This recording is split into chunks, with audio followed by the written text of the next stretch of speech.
Hey everyone, how's it going? I haven't done one of these in a while since last week.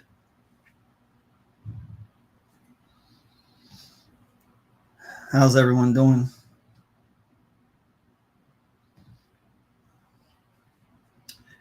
Mom Millie, what's up? Sue Curtis, hello. And Slim. Good evening, fellow humans and trolls and stalkers.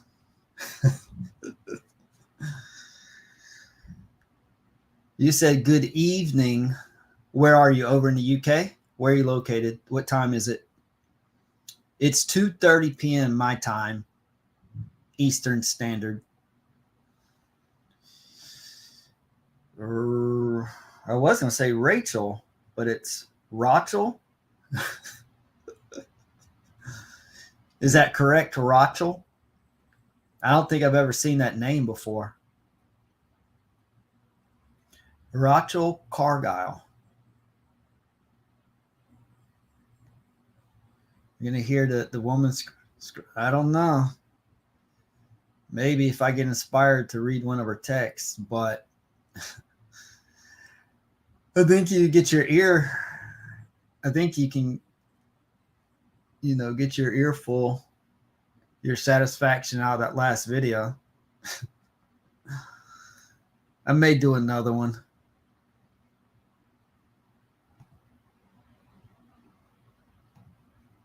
Okay, so you're in Scotland. Okay.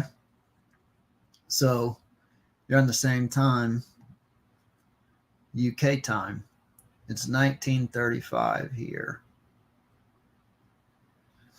Is that, I guess that would be 7:35 p.m.?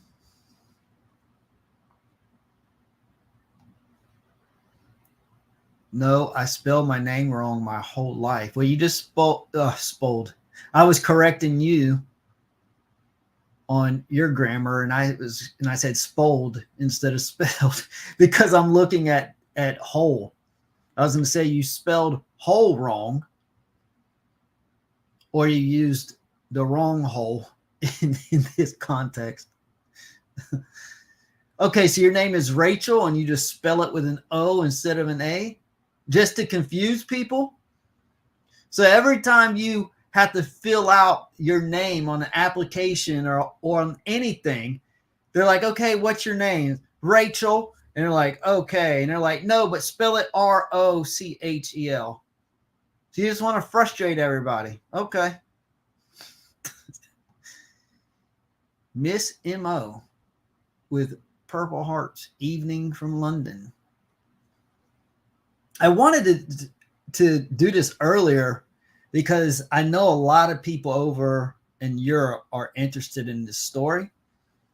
And typically when I was doing this, it was more for people in my time zone over in the US, but it was too late for a lot of people over in the UK. So I said, let me try to start it earlier so I can get more people over from Europe, because I know they're interested in this story. Uh-oh. You're going to sue? Uh-oh. Are you going to sue me? If this live stream sucks, you might sue me for boredom. I don't want that. I better make sure it's good. OMG. Yep. Uh-oh. Who are you talking to? Who's Jay? Oh, there's Jay. Be careful.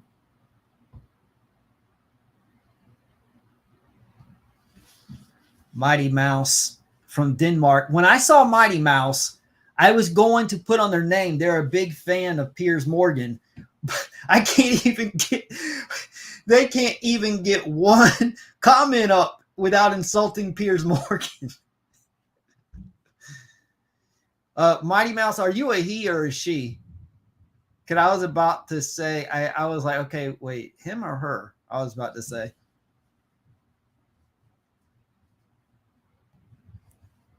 Any update? Not anything significant yet, but I think some things will be coming out soon enough. Popcorn out. Uh-oh. I don't. Your expectations may be a little too high because I don't know if this is going to be all that interesting. I haven't even looked through this Reddit. To be honest, I don't look at Reddit often. Honestly, the layout is kind of confusing to me. It feels like everything is clustered up. And I don't know, it's kind of an eyesore for me to navigate through. So I don't look at it often, but I do know that there are a lot of interesting, I was going to say information, but I don't think that's their opinions. There's a lot of interesting opinions out there. I don't want to say information because that sounds a little too technical and professional. But now I have read through some threads and actually made videos on some of the threads in the past, but I don't really look at it that often. But I saw there was a thread, a subreddit for the baby reindeer, and it had over 40,000 members. So I said, let me look this over on a live stream and get other people to chime in. Elaine McKenzie, another Scott. Probably got a lot of Scots in there. Beautiful hog, man. Let's see. Cat, UK. All right.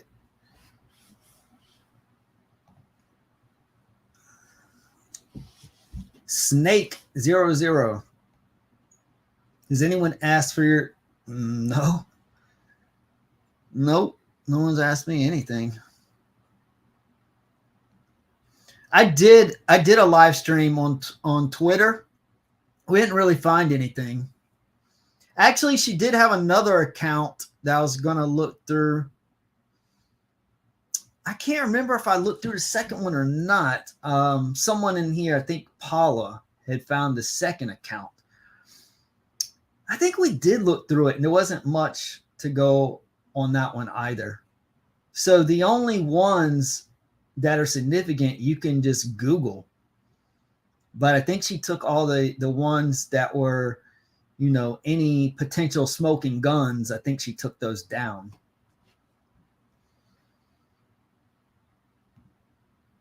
Hi from Scotland.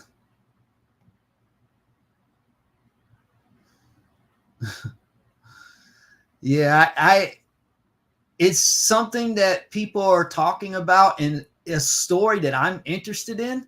So yeah, I'm making videos about it and doing live streams about it because yeah, look here. I mean, I've got people coming in and they want to talk about it and I like talking about it.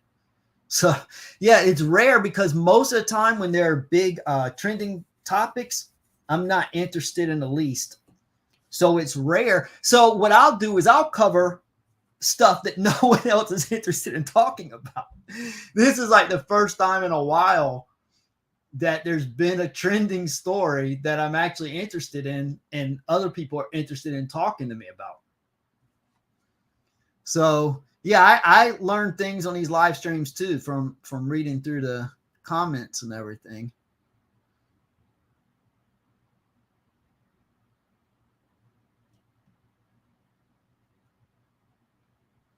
Yeah, I could see that.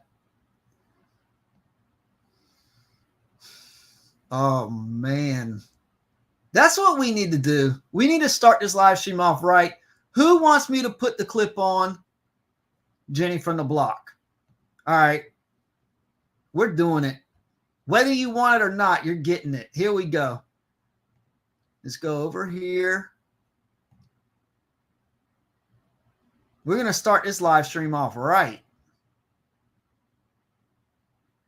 Remember, she said, and I put on the last video, she's got so many posts, I can't put them like all in one video. So one video, like I can go through, there's like 3 different videos I have lots of different posts from the exact same date on her Facebook. She's got so many posts.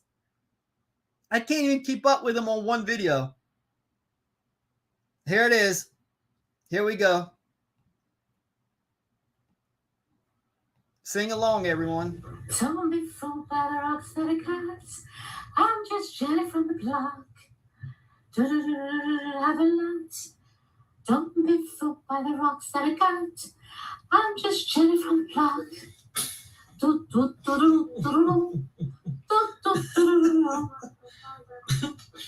Someone be fooled by the rocks that are cats. I'm just Jenny from the block. Have a lunch. Don't be fooled by the rocks that are cats. I'm just Jenny from the block.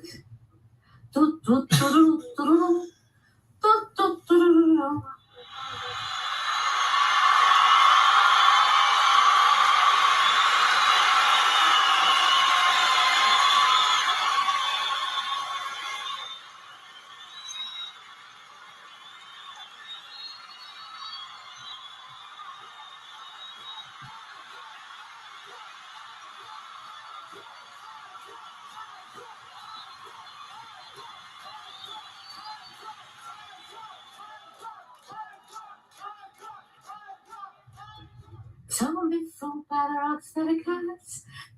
I'm just Jenny from the block. Have a lunch. Don't be fooled by the rocks that are cats. I'm just Jenny from the block.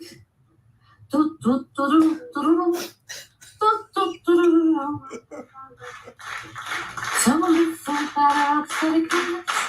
I'm just Jenny from the block. Have a lunch.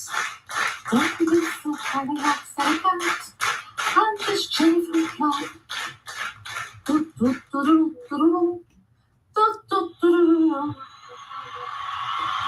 Someone be fooled by the rocks that are cats. I'm just Jenny from the block.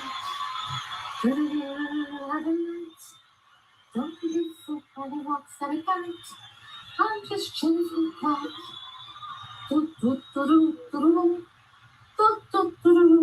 Now, I didn't picture Fiona Harvey as a big J-Lo fan, but makes sense, I guess, both being hot 50-year-olds.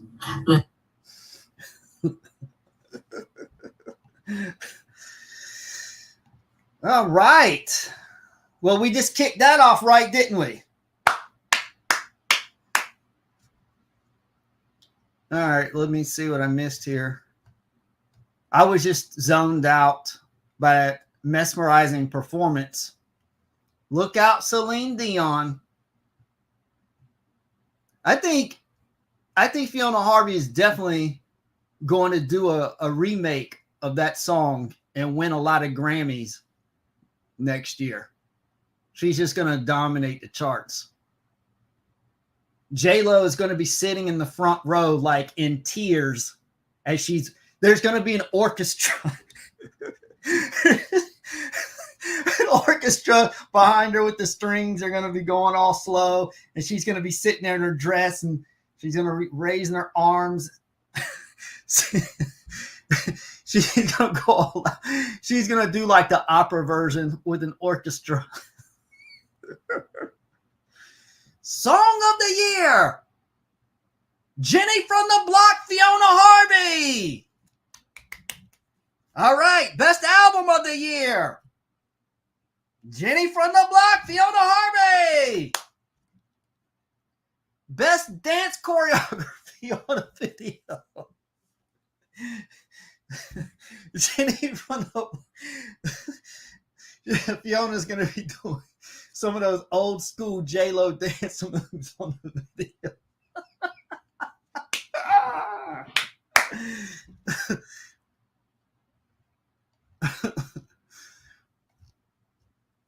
Oh my goodness.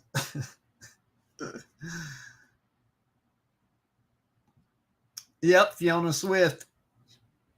She's going to start attending football games. What NFL player is she going to date? And then she's going to be in the suite.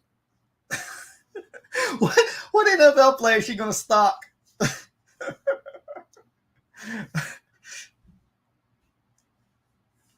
And I'm trying to think what quarterback in the NFL is.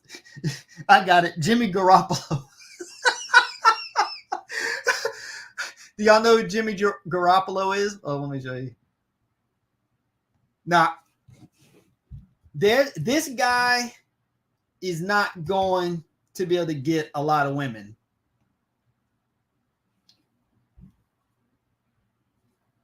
But Fiona might consider dating him. Okay, here we go. Oh, I can't really put it big on the screen. Anyways, I think this is who Fiona should start dating or stalking. Fiona Swift. And then she can be in the suite cheering every time he completes a pass, and the camera will go on her. Yep. All right. I don't know how I got on that.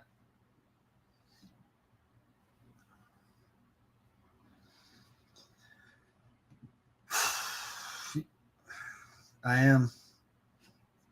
Secretly, I don't want her to know. I had to put my glasses on. My vision just started getting bad over the last couple of years to the point I can't read stuff close up anymore. I can see things in front of me. Like I can drive fine without glasses, but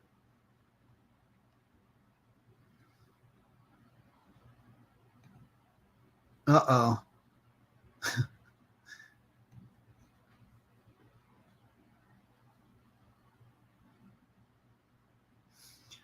I mean, that's possible. It is possible, but yeah, I doubt it though.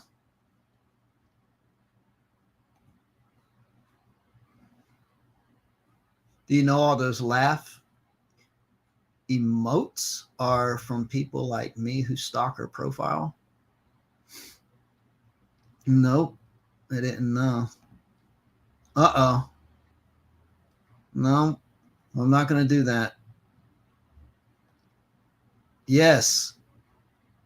There it is. Everybody should make that. Yep. That's what we should all do.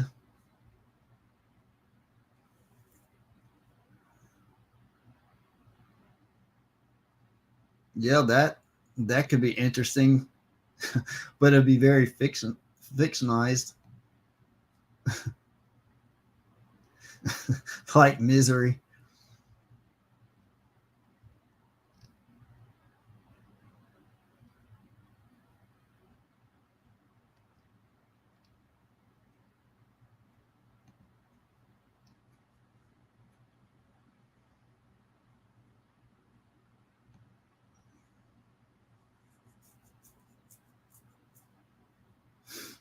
Yep.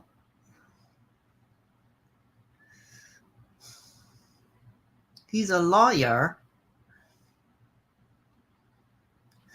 He thinks this is horrendous. Yes, I've been with him for 5 years. No. She better not come out with a channel called Fiona 828. She might, though.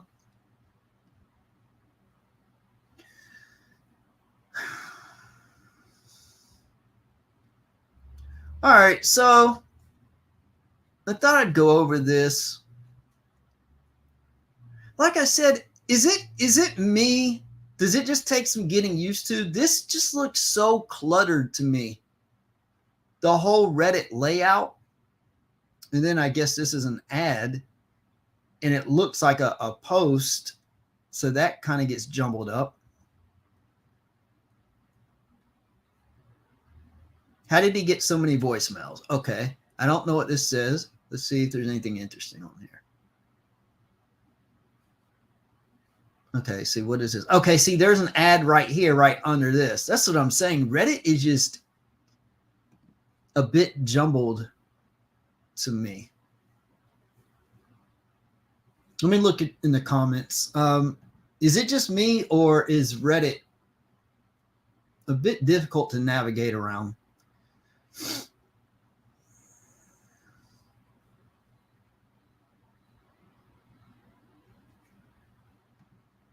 Yeah, it doesn't seem like it, but he jumped on it. He struck when the iron was hot, though.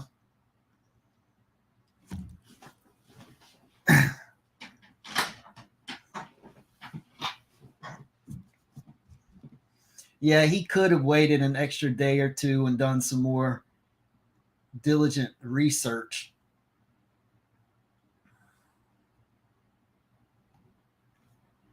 Okay, so you don't even know Reddit then. I mean, it's a really popular website. It's one of the most popular sites out there. I just have a hard time navigating around in it. Okay.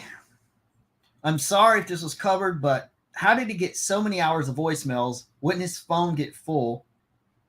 Well, obviously, he didn't keep all of them in his phone at one time. Obviously, you can download it somewhere else.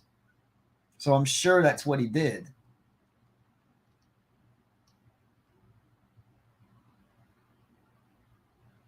Okay, are they seriously debating this?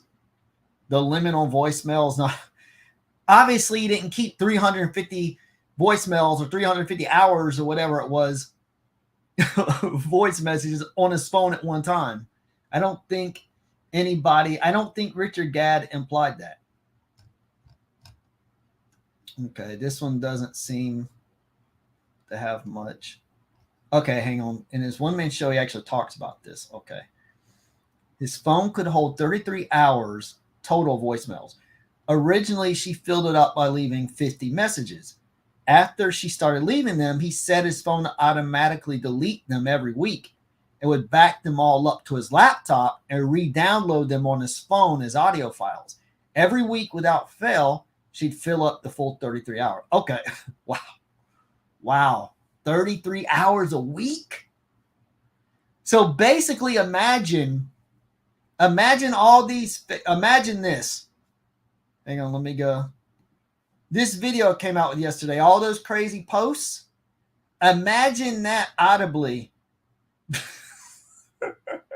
being left on your voicemail every week. 33 hours worth.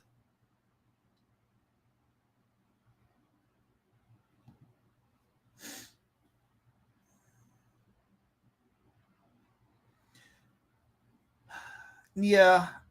Yeah, I saw that video. I'm not really sure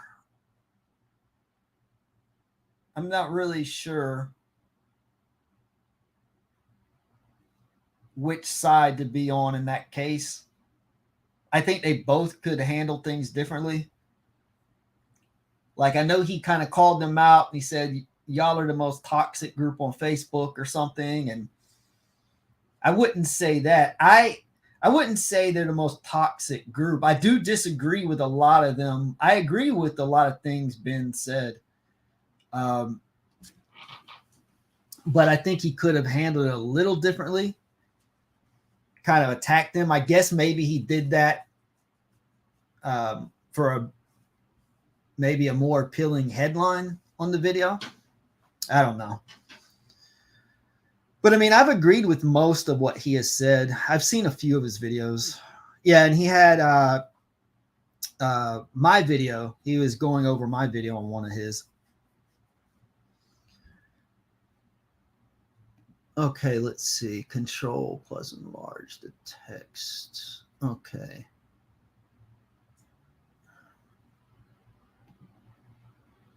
Yeah, he played some clips from one of my videos. Yeah, we do. We're going to drift further and further away from the truth, though.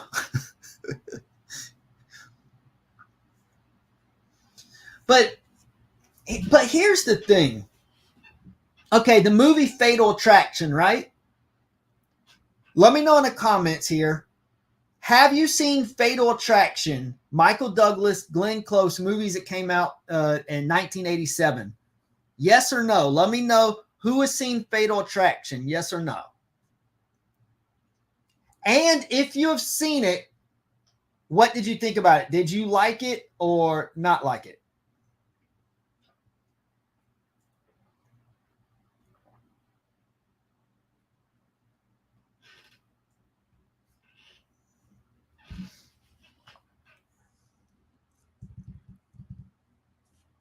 Well, here's my point, is that Fatal Attraction was not based on a true story.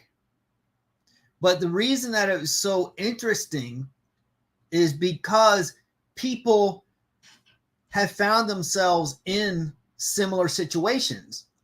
So Fatal Attraction, even now, basically is ingrained in pop culture. Anytime you have like a stalker, one of the first things that pops into people's mind is Fatal Attraction. And that's obviously because of that movie's popularity. This is my point. Fatal Attraction was not a true story, but people still liked it. So what I'm saying is, even if Baby Reindeer was not a true story, people would still like it. So now there's all this talk about, oh, Fiona wasn't really a convicted stalker. I personally think we're going to find out that she was convicted, but not put into prison, but put into some type of mental facility. That's my guess. I don't know, but let's just say, for the sake of argument, let's say that she did, that she did not actually get convicted of stalking or whatever. But this is the problem that I have with the Fiona Harvey supporters group. They're all like, oh, she wasn't a convicted stalker. That was a lie. Okay, first of all, we don't know, but even if it was fabricated, fictional lies for the sake of the story, so what? Are these people, now, if Fiona didn't stalk him at all, then she would have a legitimate case. But people are overlooking this woman stalked him for years, relentlessly. So whether she was a convicted stalker or not really doesn't matter. And all these people are like trying to justify Fiona acting like she's a victim. Oh, she's not really convicted. That's a lie. Even if that part was fiction, it still does not matter in the grand scheme of things. So this is just starting to really get annoying to me. Now, I'm not saying that I think she should be harassed. Two wrongs don't make a right, you know. I'm not saying that, and she's saying that she's getting death threats and all that. Obviously, that's wrong. I'm not in agreement with that. I'm not saying to target her or anything like that. But what I'm just saying, don't make her out to be some innocent victim in this scenario if it comes out that she was never technically convicted. Because just because someone doesn't have a criminal record doesn't mean that they can't harass or stalk people or commit criminal acts or borderline criminal acts.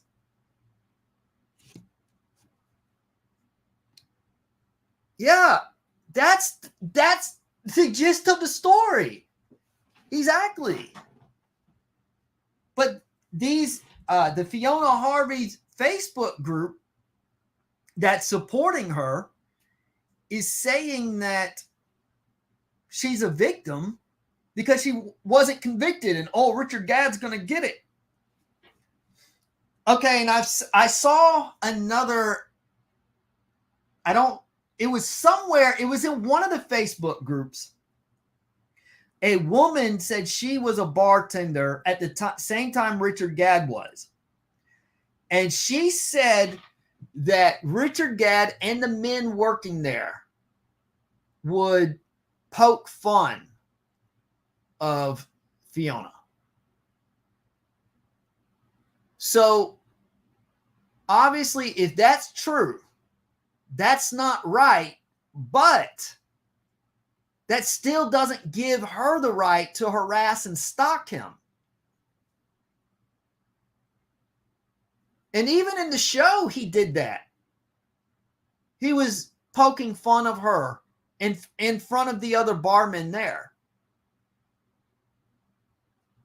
It just wasn't like, it wasn't malicious. It was like lighthearted banter, but he was making jokes. So that's what makes me think that the woman who wrote that post that said she used to work there, of course, that's not verified. She could be totally making it up too. But if she is correct, yeah, I do believe they used to rib her in there. Of course, it doesn't matter who you are. If you go into a business like every day or every other day or whatever, and you get to know all the employees, they're going to rib you in an environment like that, in a bar, especially when you're that talkative. Because obviously she did go in there, and you know how she is. You know she talked a lot. And then on top of that, she probably said some really wacky things. So they're really going to have fun going back and forth with that. What's up, Joel?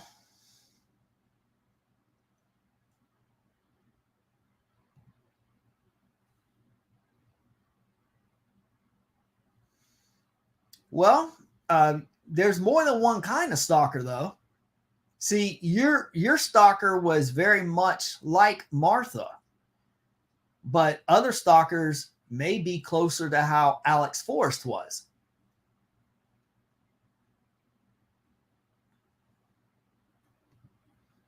But either way,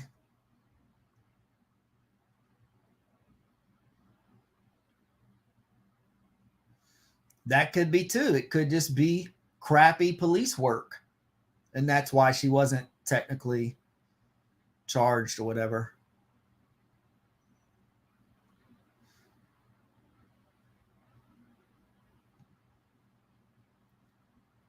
Yeah, exactly. That's what I said on one of my videos. I'm like, where is the death threat? Obviously, if that's true, that's wrong. She's saying that people looked her up from the show. I mean, it very well could be. But it also could be that she just said that and she watched the show and then she put herself in the media. Because we don't know. There's so many questions right now. And that's why we congregate in these live streams and watch these videos, because we're trying to get other people's opinions and we're trying to see other perspectives and trying to figure out what's accurate and what's not.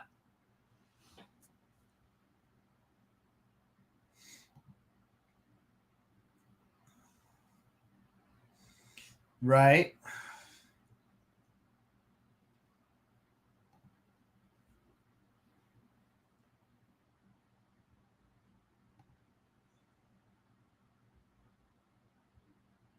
Yep, exactly. And who really knows what kind of person he really is? I mean, only the people in his city. We don't really know. We have an idea. I mean, I think he's, I don't know. I think he's a deep thinker. I think he keeps to himself. I think he's trying to do comedy. I don't think he's great at comedy. I think he's okay at it. I think he's learned to become more comfortable in front of a crowd. And I think that he's disappointed by the way his life was going. That's the impression I have of him. Whether he's good or bad, I don't know. I can't say either way. But the point of what Mighty Mouse said is that regardless, the stalking is not justifiable. I don't know yet. I don't know where she's posting.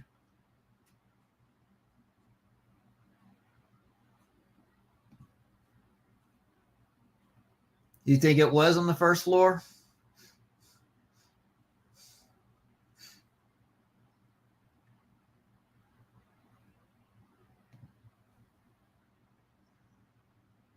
Yeah, I don't think she did either.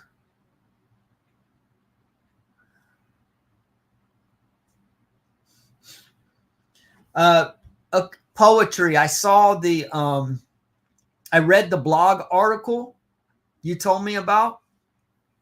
I'm not going to even mention the name because the blogger said she did not want, she said that it was about her, not Fiona. So she doesn't want her name out there. She doesn't want people like me taking her story and making videos or live streams about it. But this is my point. But yet at the same time, she's like, okay, this is my story. But she says on the headline, are you still in here, Poetry? Okay.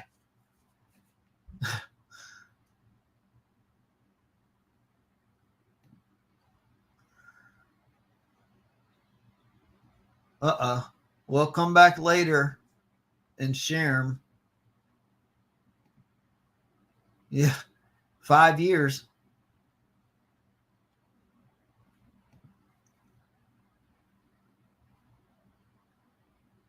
I believe it. Yeah, I agree. Yeah, he is pretty good. Yeah, so he's supposed to be in a new Jurassic Park movie. Man, those movies went downhill. Man, they used to be good. And boy, oh boy, the last two have been absolute jokes. I don't even think I watched the last one because the one before it was so bad. Anyways, poetry. I was talking about the blog that you told me about. The woman, the blogger said, I don't want people taking this story and like making news articles out of it or videos or whatever. But yet she said, I was stalked by, what did she say? Did she say Fiona Harvey or by a TV stalker or something? But here's the truth. She actually was not stalked. She was not stalked. Fiona called her at the front desk and begged her for like a few seconds to talk to her or whatever. And the woman said, I'm sent here from a temp agency. I'm here just to help clear the backlog. So I'm not a regular employee that works here. I'm only here temporarily. And then she said, Fiona said, oh, I'm so sorry about that, and hung up and never contacted her again. So how is that stalking? That's not stalking. Now, I believe she probably stalked some other employees.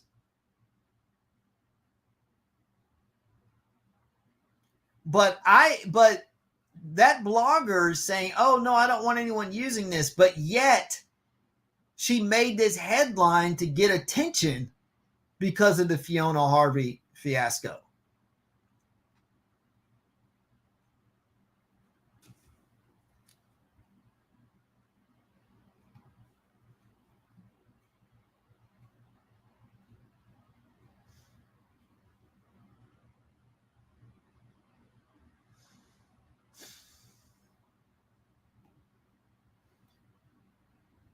Who's that?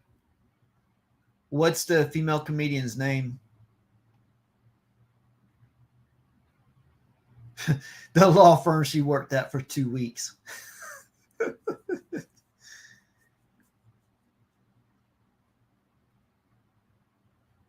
Wow.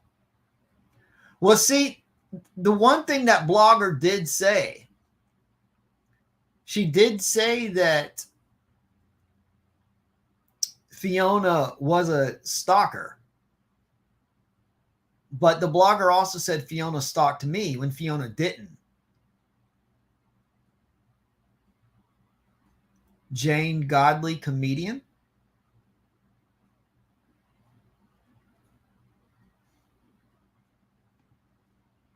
I know someone who know him. He was supposed to be quite sweet and sensitive and artistic. Who are you talking about? Knew who? Richard Gadd?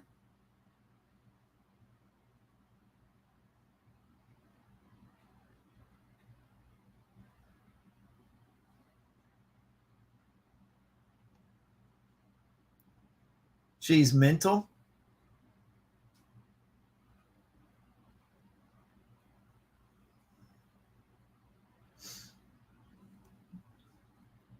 Are you talking about Fiona, or are you talking about the comedian? What's her name? Jane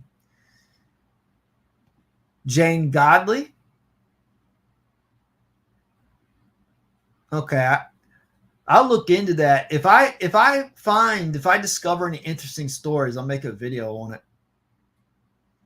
It takes me time to make a video because I like to thoroughly look over stuff before I start recording my thoughts or whatever, because I try to be accurate, even though I keep getting tons of backlash on my first video where I said she has borderline personality disorder. But yeah, I mean, whether she has borderline or something else, it's all the same. You know, she needs professional help. I bet, yeah.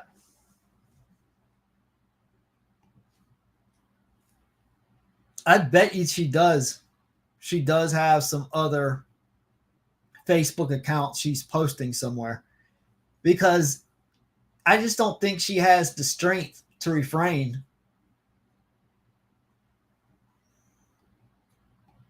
Yeah, that's what I just said on the video I made yesterday. Hold on. At the very end. Yeah, hold on. My school, that was. Hold on, let me put it. That's exactly what I said. Hang on.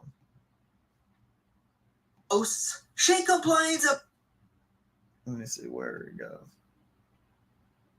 That's loads of damage. Okay, so has anyone else noticed a recurring theme with Fiona's posts? She complains about every person she comes in contact with. Here, it's the movers. Yesterday, she couldn't get dinner because she was complaining about how rude the service was when she called to place her order. And on some previous posts, she was complaining about how rude her hairdresser was.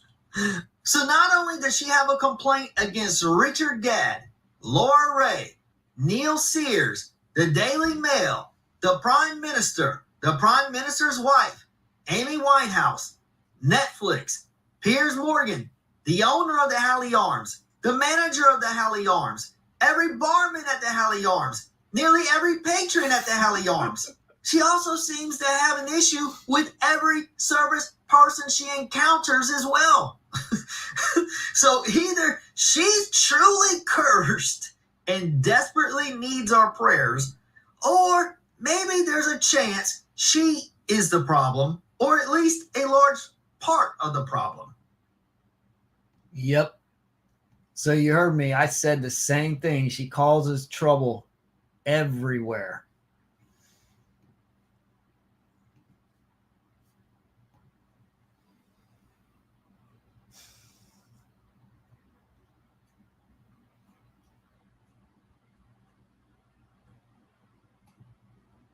Yep. She's definitely out the money. She's going to get something. I don't know if she's going to get what she's looking for, but I'm sure she's going to get something. Even if she doesn't win anything on a Netflix case, there could, I mean, if she really is not convicted, she might be able to get some type of settlement out of there. But she does not want this to go to court, because if Richard Gadd has to give up the information he has, that's going to be so embarrassing and humiliating for her. Oh my goodness. And can you imagine what everyone's going to do? Like, everyone's going to record one of the audios and it's just going to be everywhere. Oh my goodness. The memes that would come from all those voicemails, it'll become ingrained in the culture.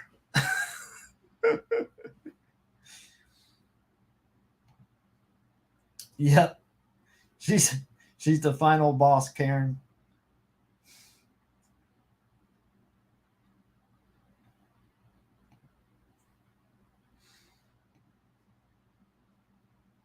It said Jane godly.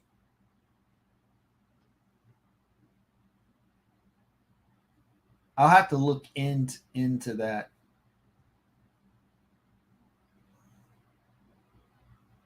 But there's a lot of really thin information out there. Like people will say one thing and it's just like it's a bunch of hearsay. So I typically don't report on hearsay very much. Try to have something that's accurate. Okay, well, let's see if we find anything on Reddit. That's the main reason I made this live stream. And we barely got into anything. Let's see if we can find anything interesting over here. Let me go back up to the top. I've thought about maybe doing a review, rewatching the series and doing a review on it and going into depth, because I actually used to do screenwriting. So I actually made a video about that a few years back about my screenwriting and why I gave it up. But I've thought about maybe doing like movie reviews and stuff. So I might do a review. If I did, I would go into a lot of depth though. So it might be like long and drawn out. So I don't know if people would like it. Okay, here we go. Banned from Fiona support group. Let's see here. So I got banned from the support Fiona and blow smoke up the arse of a known stalker page. Okay. So obviously she is pro Richard Gadd, I guess. My crime, I reminded Neil. Okay, this is what I can't really get behind, is when people are making assumptions that people are other people. So once you do that, you lose the art. You start taking the argument in a dead end direction. I reminded Neil, aka Fiona. I really don't think that that's Fiona. I've looked through that group. There are just a lot of people who side with Fiona. It doesn't mean that all of those accounts are secretly Fiona. Now there may be one or two, but there are a lot of people that are on her side authentically. So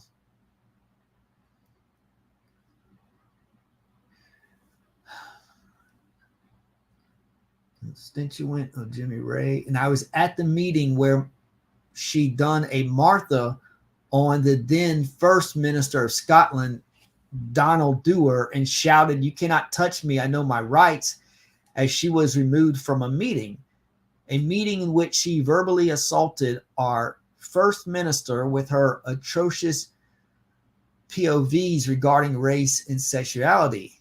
I reminded Neil that it was in the Glasgow Herald the next day. I'm now blocked. Anyone wanting to know what this has to do with baby reindeer really need to ask themselves why this woman relocated to England. England have different laws to Scotland, and she went on the run, so to speak. She was well known above the border, especially in Glasgow East.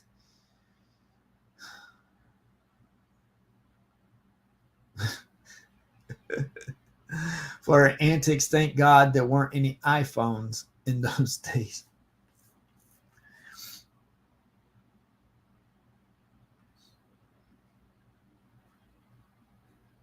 They exhaust the supply locally and people learn what they are, then move away to get some fresh victims. They all follow similar patterns of behavior.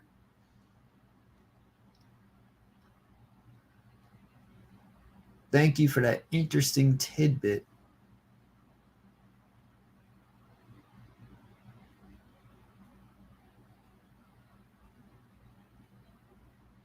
Uh-oh. I can't speak to the incident referred above. But here's a link to similar goings on in another Glasgow, courtesy of. She was faxing them. Yep, all the way back to 2000. Now, that blogger was the article, the time that the blogger got the harassing phone calls was in 2004. The blogger was a temp at a mental facility and said Fiona Harvey was one of the patients, and that she used to just call the front desk relentlessly. So I don't know. I believe it, but I don't have like any proof or anything. But what surprised me is when the temp said that she told Fiona, I don't work here. I'm only here temporarily. She said Fiona apologized for calling and then stopped calling. And then this woman said Fiona was stalking her, but that's not stalking if she stopped like that. I'm surprised she stopped.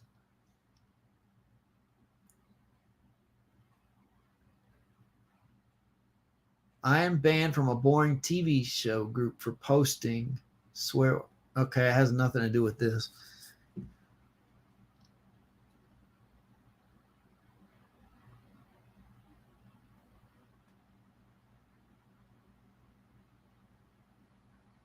Wow. Remember Fiona threatening to set herself on fire on Donald's front garden. Not sure how accurate that is since there's no archives about it. Yep. No proof, but I could see that.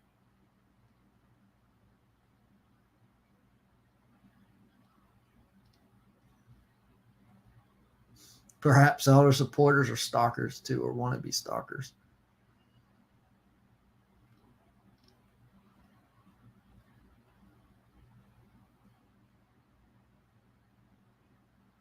All right, let's see if there's another.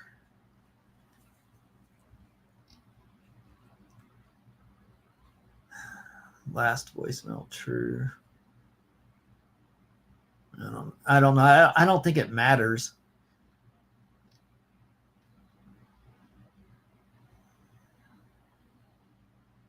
Okay, question about the ending. Spoilers in case anyone here hasn't seen it. Just watched the show, and I gotta say, I've never been in such a roller coaster while watching a Netflix show. Very unconventional idea for a Netflix show. How would you interpret the ending, though? Does the story come full circle, and now it's Donnie's turn to... Huh? No. No, that was not the point.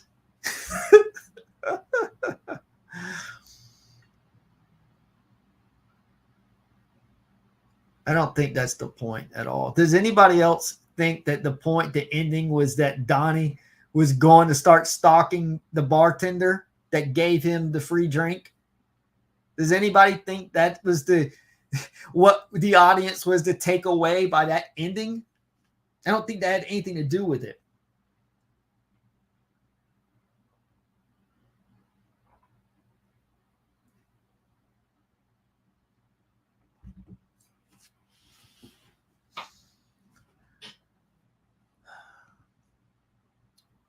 I don't think that was the main point either. I think the main point was just Richard Gadd being,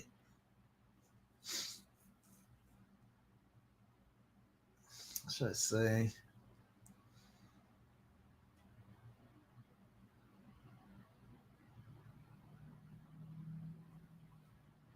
Everything was just so heavy for him. He was carrying so much. And I think that when that bartender gave him the drink, it just reminded him. And I think it triggered some emotions out of him. And I think he's going to be dealing with those emotions probably for the rest of his life as he reflects back on the experience. And I think that, I mean, if you listen to that last voicemail, it's gut-wrenching, which is Martha crying to him about how much she loves him or whatever. And he's dealing with that as well. Because it's like he's hearing, what he's always wanted to hear. But unfortunately, look at the person who is saying it. So there's a side of him that probably really likes what he's hearing, but then wrestling with who it's from.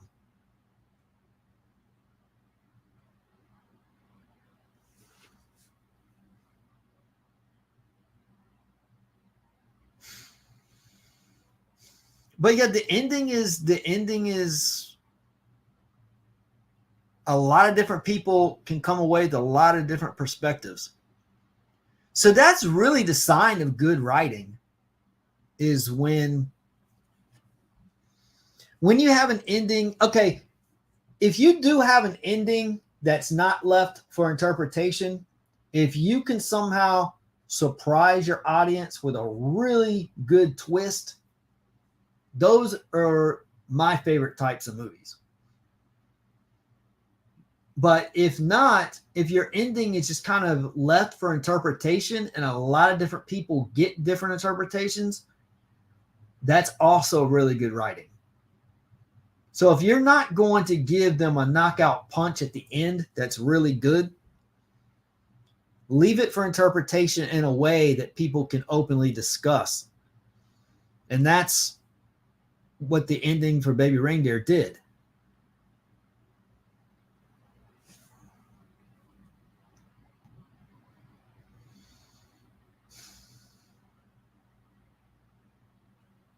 I'm not sure. I would think it should be a crime everywhere.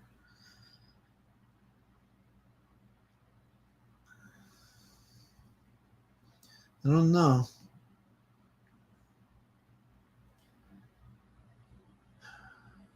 I guess you could tell by the look on his face that suddenly got to him that he's now in the same place as Martha was when she first met Donnie, miserable, broke, and lonely. Was he broke? I thought that he had become successful with the comedy stuff. I know that he did before the end. Did that all fade out before the ending happened?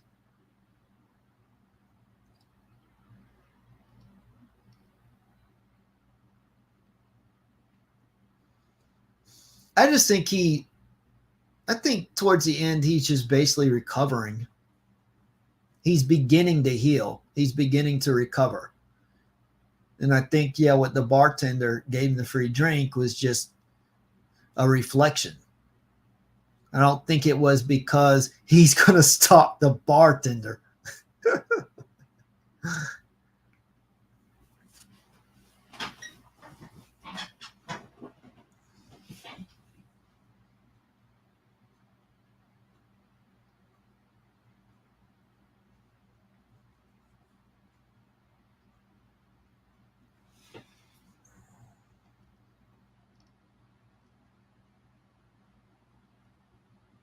Yeah, I think he just realizes what he did was a kind. My power almost went out. Well, if the live stream cuts, that's why. I think he just realizes that what he did was a kind gesture, that he shouldn't feel guilty or responsible. A simple, kind gesture that turned his life upside down. Yeah. I don't know why people think this. Knowing this is based on the events that took place in his life and then just shown on screen through this show and adaptation, why would this be the case? Why all this fiction surrounding his story? He may have seen the irony in it, hence why it was the ending. There's nothing to suggest he suddenly became... I know, this isn't a horror movie. A horror movie where you kill the demon or the ghost or whatever, and then at the very end the spirit lunges into the victim, and then the last shot is the victim opens his or her eyes, and now they are the new villain. They're the new ghost. And then it cuts to black.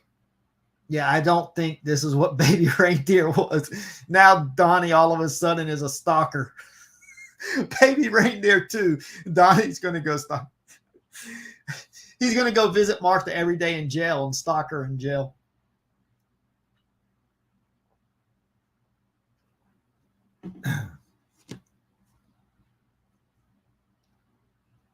Different. I think it really put him in Martha's shoes and gave him more empathy for her. He realized how a single kind gesture when someone needed it most could impact someone deeply.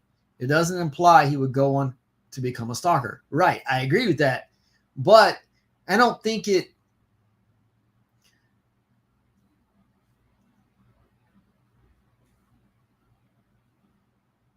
Yeah, it wasn't the same thing though. She said she couldn't afford the drink. Like she was just dead broke. Him, on the other hand, he simply forgot his wallet.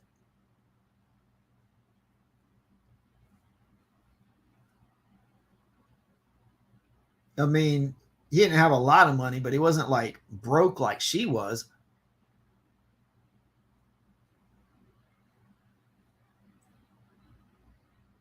Yep, this is what this person said, what I was saying. I think it's about insight and trauma and memory and recovery in the future. Exactly. That's what I think. It's just that he's starting the healing process and starting to recover now. And he's going to go through a lot of things that are going to trigger him. And that's what happened. When the bartender gave him the free drink, it just triggered that memory of when he did that for her. Let's see if there's anything else here. Does Donnie use the phrase chance would be a fine thing? Train spotting of this era. The drama continues. Okay, let's see.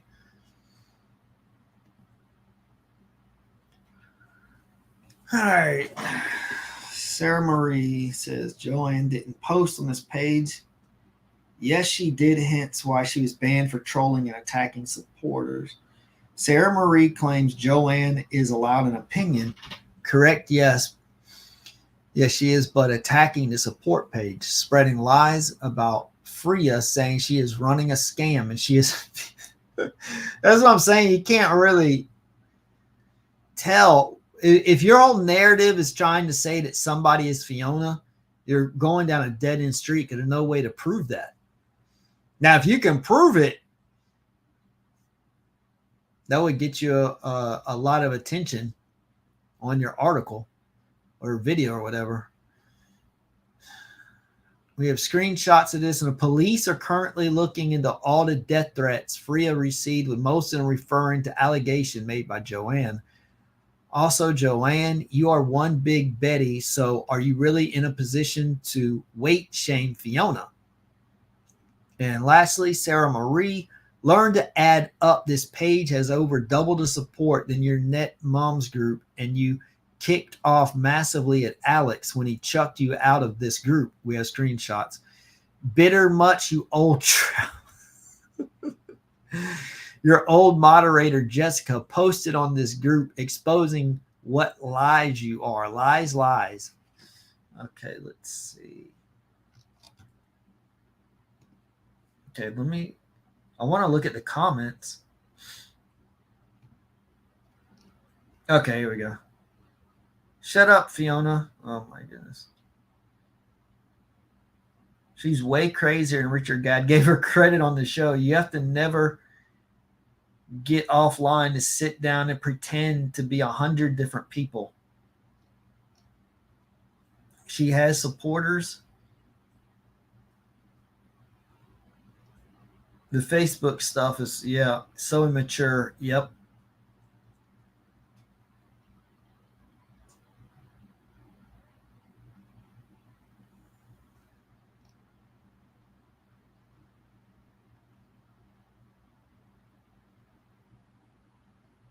I love how they say cops are investigating, as if the cops don't chuck it on the stupid BS pile every time they hear about Facebook drama.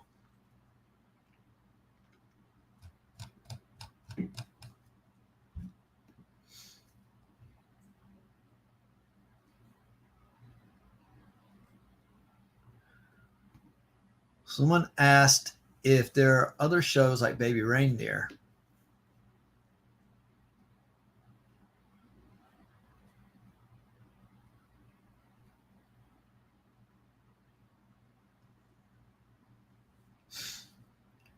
Okay, I May Destroy You.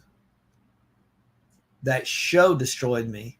I May Destroy You. Does anyone know what that is? Old movie and a classic in the genre Fatal Attraction. You have to really build that up. You can't just write Fatal Attraction. Old movie, not that old. It's not black and white. When someone says old movie, I think black and white movies. Even like movies in the 70s that are in color, like Jaws or The Godfather. Yeah, they're older, but I don't consider them old movies.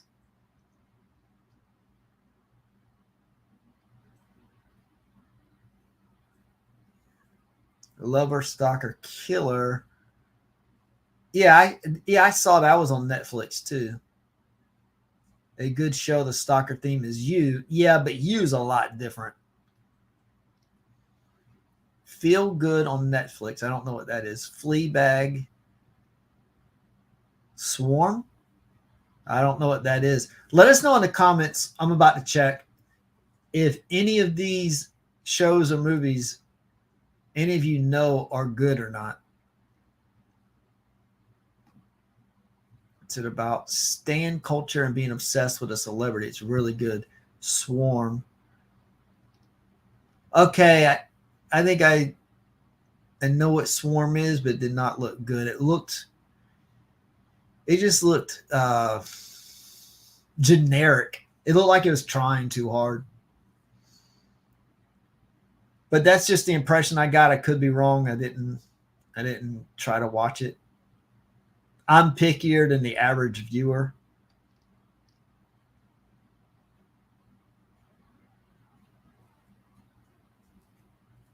Okay, You. 1,000 Little Cuts. I've heard of that. I don't think I watched it. 1,000 Little Cuts. Okay. There's not a wasted word or image or character. A psychology grad student could have fun writing a dissertation analyzing this movie. It's not exactly like Baby Reindeer, but it's layered and worth watching several times to catch the thoughtful details. 1,000 Little Cuts. Let me see. I'm going to look that up.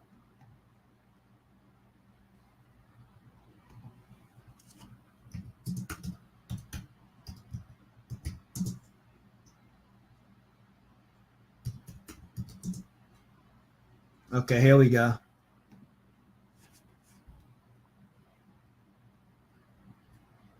Oh, I got to watch this. Oh, it's only got a 5.1 rating, though. Uh-oh. If you come by at 2:15, I can... Okay, I got to cut it off before they take the live stream down.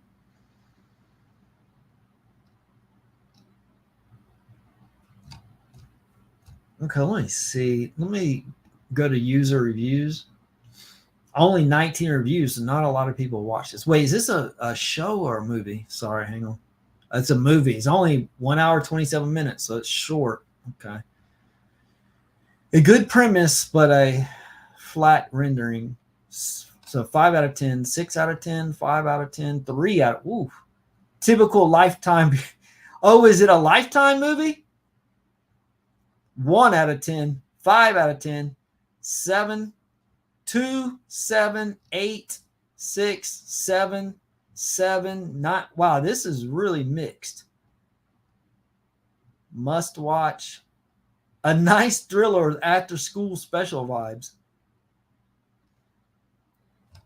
I may try to put that on, but I'm the type, If it sucks after like 5 or 10 minutes, I'm turning it off. I don't care. People argue with me and say, oh, you got to watch the whole thing until you can determine something's good. If I'm watching it 10 minutes in and the acting sucks, the writing's bad, I'm going to find something else to do. I'm either going to watch something else or go do something else. I'm not going to waste all my time watching a crap movie just so I can tell myself and tell others that, hey, I finished it. That's a waste of time. That's not a good investment of your time. Why would you invest your time in watching something that sucks? Okay, so this Leanne 2 is probably somehow associated to that movie. An intriguing movie. It's not, oh, no, I'm sorry. I'm sorry. If that was the case, there would not be all those 1s and 2s and 3s on there. So I'm not buying that. Leanne 2, she's probably, that's probably the Star's sock account or something.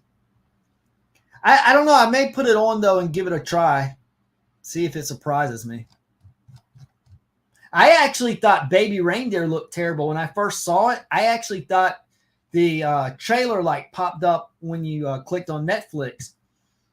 I thought it was a romantic comedy. I just turned it off.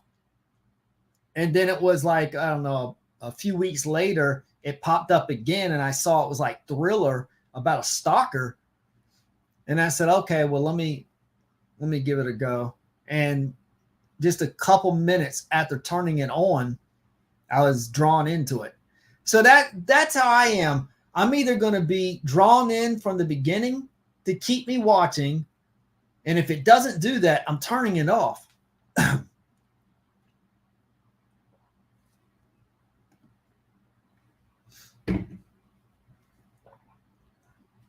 This is dreadful. This is dreadful and very similar.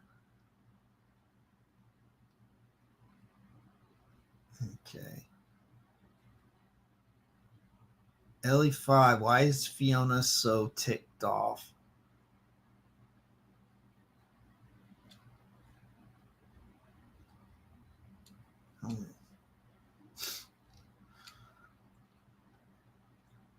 Okay, see, I don't know. Let me see. My girlfriend been watching Baby Reindeer. Okay, whatever. Any legal boffins out there who can answer this? Okay, let's see what they say.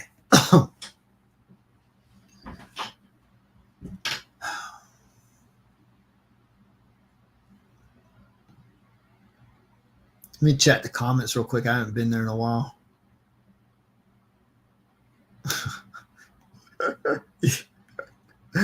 That is a stalker movie. That was hilarious. Oh my goodness. Yep. A stalker with a heart of gold. Yeah, can you imagine that if you were a therapist and your patient showed up on your family vacation? Wow.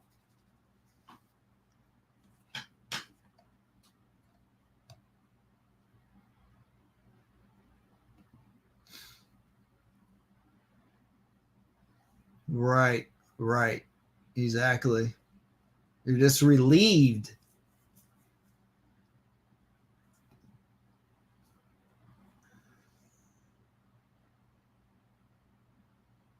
Yeah.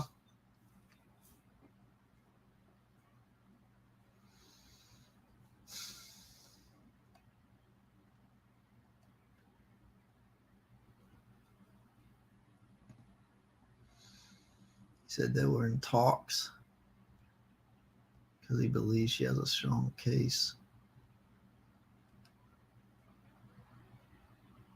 Oh, you're talking about Chris Daw? Is that how you pronounce it? D-A-W? Like not law, but Daw? Even though that sounds like it should be spelled D-O-L-L.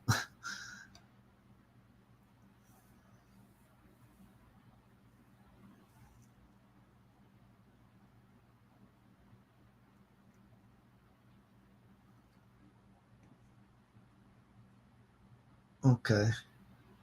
Is that the YouTube channel, Valkyrie 420? I may look that up.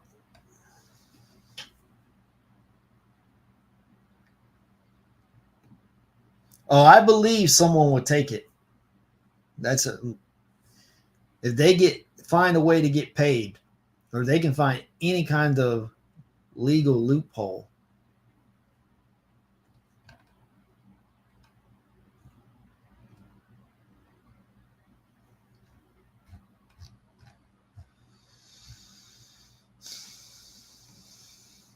You're a therapist? What kind of therapist?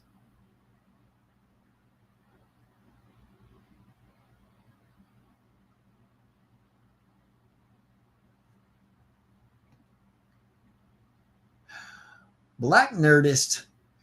What's up? I don't think I've seen you here before. So you say, I May Destroy You is a show similar. You know what? Let me look it up. I May Destroy You.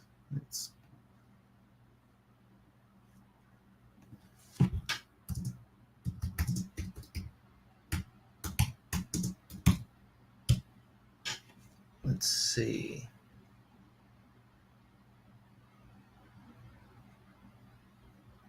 See, which one is it? There's this one, and then there's this. Let's see.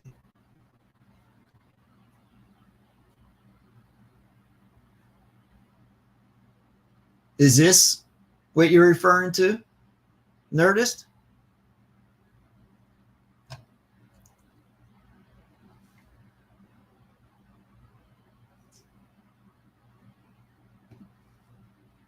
Or is it this?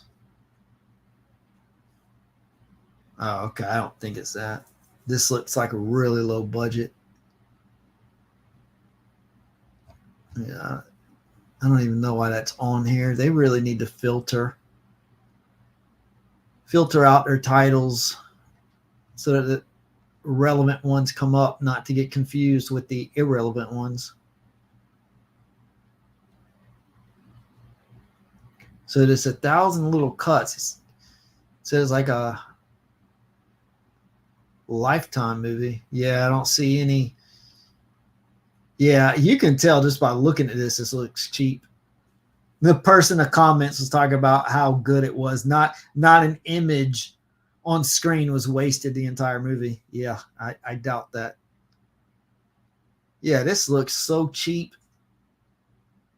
Yeah, this looks bad. I don't even have the sound up because I don't want to get a copyright violation or whatever.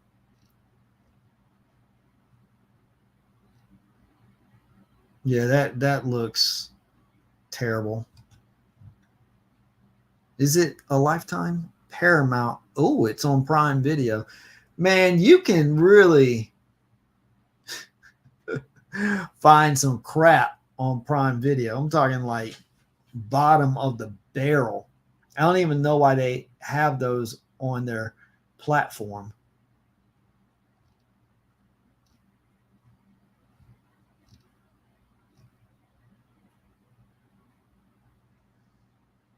The young woman wakes up in a hospital convinced she is recovering from minor surgery, only to find herself in a battle of wits with a psychiatrist who can't let her leave until she remembers what happened that night.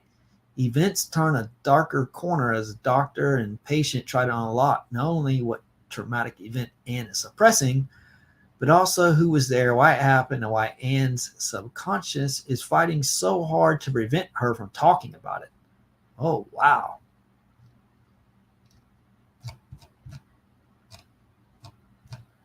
All right.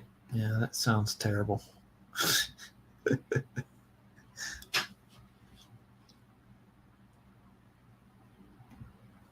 OCD specialist.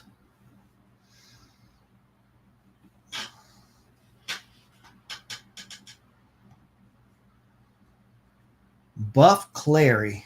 Have a BSc in psychology. Been loving all this.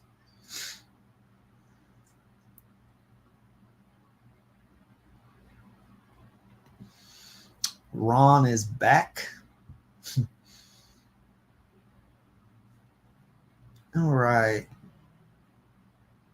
Well, let's see. Let's say there's a defamation case. It is shown that the character is effectively Fiona. It is shown that Fiona doesn't have a criminal record. It is also shown she has a long history of stalking people and being generally horrible. Doesn't defamation have to smear your reputation? If your reputation is being horrible, does saying you have a conviction when you don't lower it further? People are saying it all hinges on conviction, no conviction. I don't agree with that. That's not the point of the story, whether she was convicted or not. You're missing the plot. You're missing the whole point. Really, it's about Richard Gadd's story and what he was dealing with. He had a stalker, and he also was a victim of something else that I won't mention on this live stream so I don't violate any community guidelines. I had a live stream taken down. I got a violation last year, and I don't even know what I said. I only had like 1 or 2 people in here, and it was a test because my internet had been down, and so I had to get it back up. And so I put on a live stream just to test to make sure it would hold up. And I just put on an episode of Shark Tank, and a couple of viewers were watching it with me. I just wanted to make sure the live stream would work. And I don't know, we commented about, I said a couple comments about the Shark Tank episode. And then after I cut the live stream off, they said community guideline violation. And I'm like, what did I do? And they couldn't tell me because they couldn't review it because I deleted it as soon as I finished it, because I wasn't putting it on YouTube for views. I was just running a test. So because I took it down, they couldn't look it over. So anyways, my point is that I try to be careful with the things I say, any potential buzzwords I may use, because I still to this day don't know why I got that violation last year. But if I get a few of them, then they take my channel down.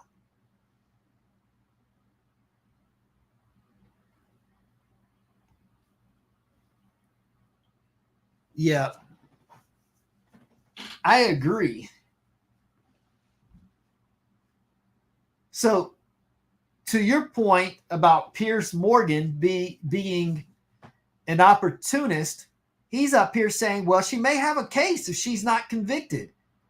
Who cares but if she was or was not convicted?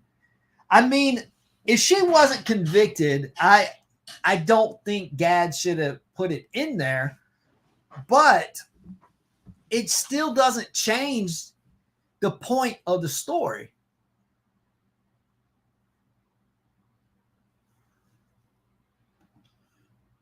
Okay.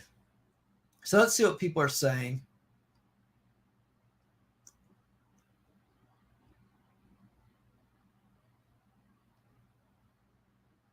Okay, that's too long to read all that.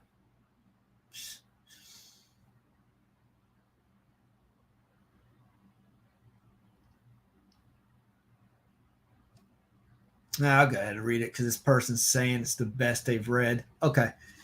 It hinges on reputation. For defamation to occur, the false statement of fact, in this case, Martha going to prison, about someone else, Fiona Harvey, had to harm that person's reputation. Fiona Harvey has been a known stalker for decades. Wow. This is not going to end well for her because I keep hearing a lot of people say that. So if she's a serial stalker, whether she's convicted or not, yeah, she does not going to have a case for defamation. That's for sure. She has hurt and abused people for years. She had no reputation to lose. having gone to prison would have been better perceived by the public, as Fiona Harvey would be seen as someone who already paid for her crimes. The opposite is true because she keeps getting away with crimes. This makes people feel angry, also vulnerable, as they feared this could happen to them. Perpetrator. I butchered that word. How do I pronounce that? Perpetrator. I know perpetrator. Is that a misspelling? Is that how that word is spelled? Perpetrator. Okay, I know the word perpetrator, but that spelling looked off to me. Anyways, and they feared it could happen to them, and the perpetrator could easily get away with it. The other side of this is creative license through art. It is a piece of entertainment, and it's always subjective. However, it becomes even more interesting when you realize, as someone pointed out the other day, that this is Donnie Dunn's true story. It's Donnie, a fictional character who's typing "this is a true story" at the beginning of each episode. We're watching Donnie's book play out throughout the show. This is based on Gad's life, but on Dunn's true story. It was wickedly smart of Netflix and Dunn to do this. Netflix has a colossal team of lawyers, as well as I don't know how to pronounce that word, fiduciary.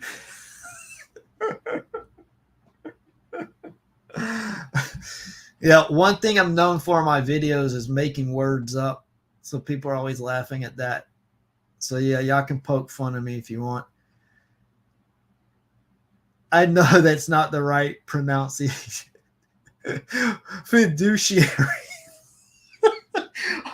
I'm probably going to get violated for that.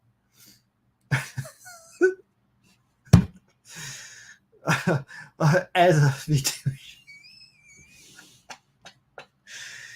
fiduciary duty to their investors, to think they didn't look at this from all angles and found ways to future-proof their company and investors' reputation is really naive, especially when they knew who and how Fiona Harvey is and was. Okay, that makes sense. This is an excellent take, the best I've read. I hope it proves correct. One thing has me very intrigued, and I wonder if you have any thoughts on it. I think Richard Gad mentioned in an interview that he was quite confident his stalker had ceased their behavior and wouldn't be doing it again. Do you have any thoughts as to what effectively may have shut it down? The stalking behavior seemed so compulsive and entrenched. Okay, let's look at replies. Oh my goodness, a long reply. Okay, I can't read all this. Not audibly.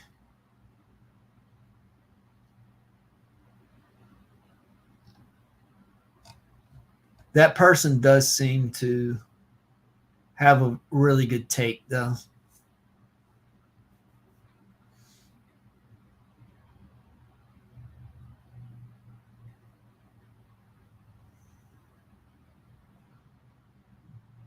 Okay. All right, I'm going to give it a go just because this person does seem to know what they're talking about. Fiona probably has one or more cluster B disorders, at least NPD and BPD. That's what I said on my video. And I got a lot of backlash. They're like, you can't say she's borderline or narcissistic. If you look up the characteristics of borderline and narcissistic, she meets the criteria. So that's why I said that. It's possible maybe she would be professionally diagnosed with something slightly different, but it's going to be in that neighborhood. People are acting like, oh, you're not a doctor. You can't go around misdiagnosing people and saying they don't have borderline, as if I didn't accurately diagnose her, which I wasn't diagnosing her. I was just saying what I thought she had. As if my diagnosis was inaccurate makes her behavior okay. You said she had borderline. No. A professional just diagnosed her and she has XYZ. So she doesn't have BPD. Okay, so is XYZ okay? Does XYZ not require therapy the same way BPD would? It's the same solution. You need professional help. I wasn't up there trying to say what kind of treatment she should be getting specifically. She needs professional help. I can tell that. I think all of us can tell she needs some type of professional help, regardless of which personality disorder it is. She's got something and she needs professional help. Exactly what that professional help would look like, I don't know, and I never claimed to know. That is what I consider inaccurately diagnosing someone, trying to give them the wrong suggestion on treatment. I didn't do that. I said she needs professional help, which she does, whether she has BPD, NPD, or XYZ or whatever else. It's irrelevant. People are just missing the main point of things people are saying, missing the point of Richard Gadd's story, and missing the point of what I was trying to convey on my video. But yeah, I made another video. I said, okay, I won't specify next time which disorder. So instead of me saying, hey, you know what, I think she's got borderline personality disorder, next time I'll just say, hey, she's got a personality disorder. Either way, she needs therapy. All right. I didn't mean to go on a tangent there. Okay. It's entirely possible for the person to insist on a reality that does not exist, even while presented with facts of their lies. Now, deep down, they know the truth, but admitting it is what would make it real for them. The pain from that shame is worse than the idea of death to many people with BPD. I agree with that. Under MRI or polygraph, you'd be able to see that they know they're hurting someone based on false perceptions and lies. Someone with a real delusion would show under an MRI or polygraph as stating a truth because they honestly believe X to be true. Okay. So I'm going to unpack that real quick.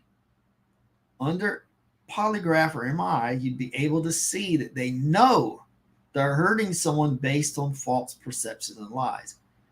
Someone with a real delusion would show as stating a truth because they honestly believe it. Okay, that's a good distinction to make. Someone with one disorder knows deep down they're lying, but are too ashamed to admit it, so they would not pass a polygraph. But someone with a different disorder, they may actually believe what they're saying to be true, so they may actually pass a polygraph. So that's a good distinction that they brought up here. NPD and BPD only exist in relationship to and with others. A person with NPD or BPD without an audience wouldn't have it. They're just NPD or BPD. Their disorder is relational. That's an interesting take to point out. A person without an audience wouldn't have it. Their disorder is relational. That's a very interesting insight. That makes their behaviors a learned response. This is how they have learned to get attention, love, and to become someone, as they're usually a shell that absorbs the personality of whomever they be. Ooh, they're hitting on some truth. That is factually correct. They're usually a shell that absorbs the personality of whomever they become obsessed with. That is absolutely accurate with borderline personality. It's really scary dealing with someone with BPD.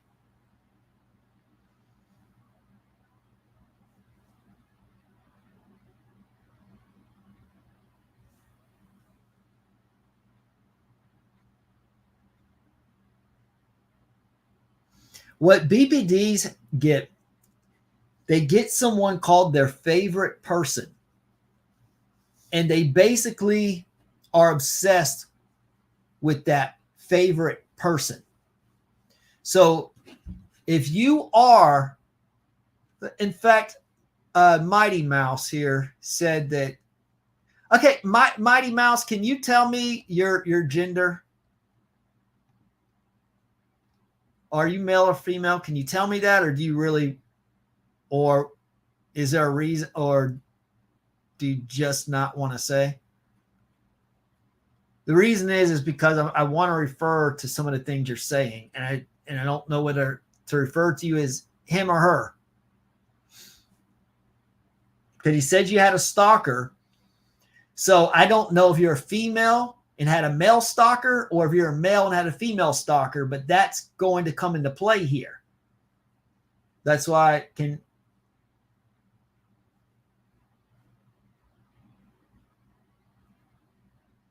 Or do you have the Mighty Mouse name because you really want to be anonymous?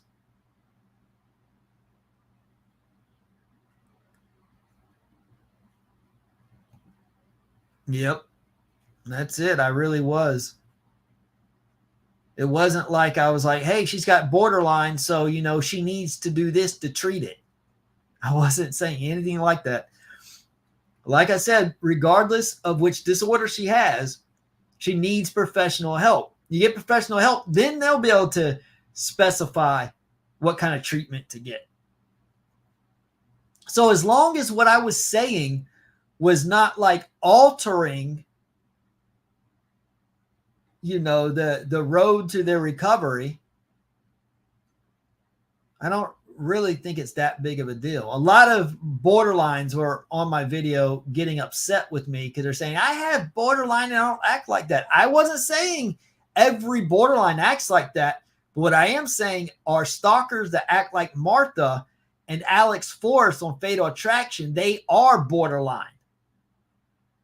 So I would say I do think the vast majority of stalkers have borderline, because that's one thing people with borderline do. They stalk. They become obsessed and they stalk. And I'm not saying all borderlines do that, because some borderlines are more extreme than others.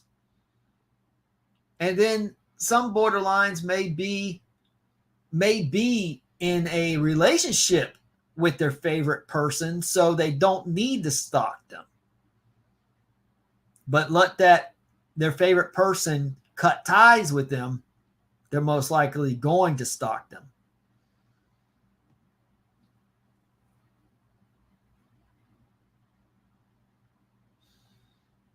Yep.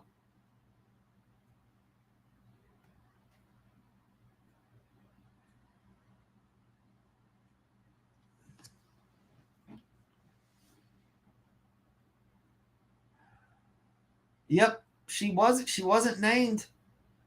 So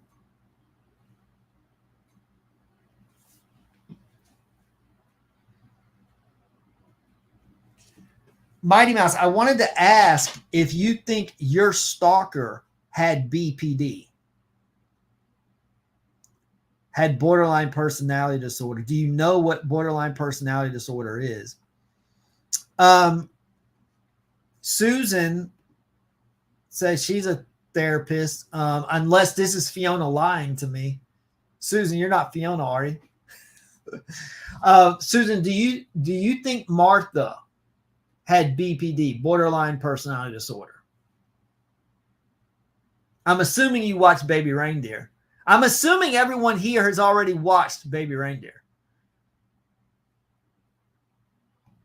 And see, I've had people say that. I have not looked into that yet. I need to look that up. Erotomania. Loads of friends, professional colleagues, and a long-term, all of who completely agree with her. So she says, but yet not a single photo with any friends or family or anyone on her entire Facebook account.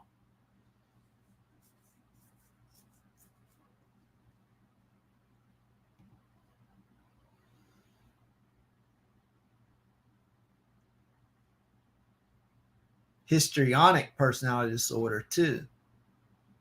I'm not sure what that is.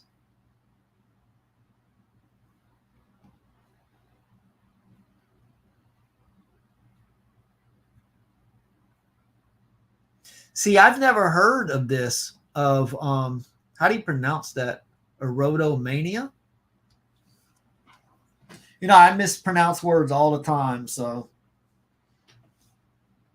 it probably sounds different than what I just said. Okay, so Mighty Mouse is female. Okay, so she had a male stalker.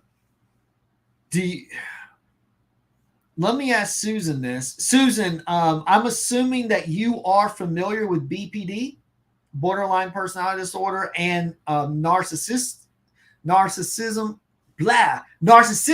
personality disorder. Is it narcissistic or narcissism personality disorder? It's narcissism personality disorder, isn't it?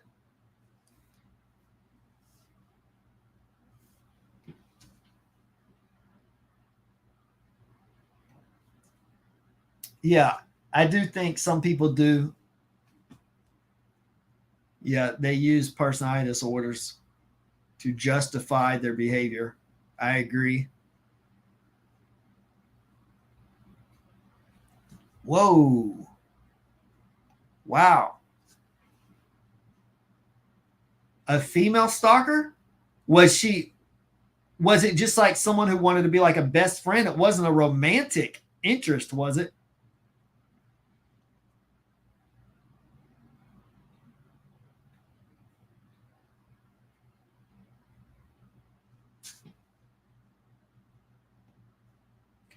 Okay, Martha for sure has traits of all the cluster B personality disorders.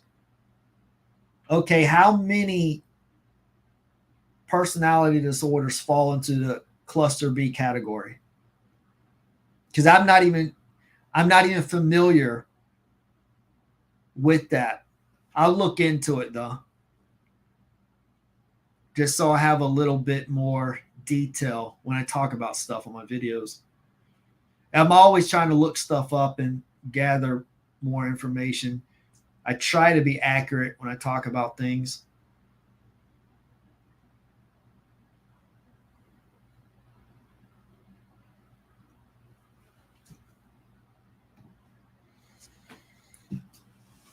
Exactly. You don't. Richard Gadd didn't do anything wrong, or at least on the Baby Reindeer.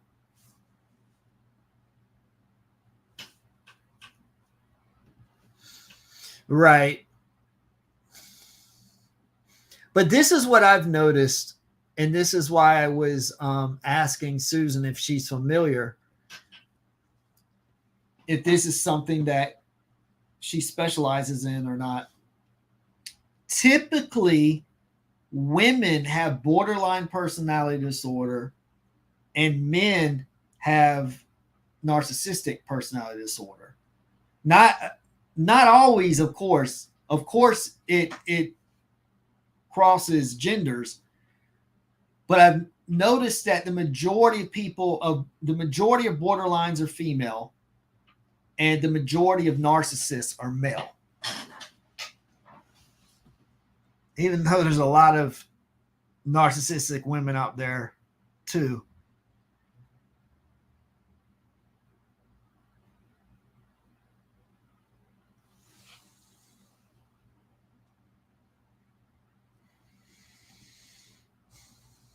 So I was asking Susan, is that true?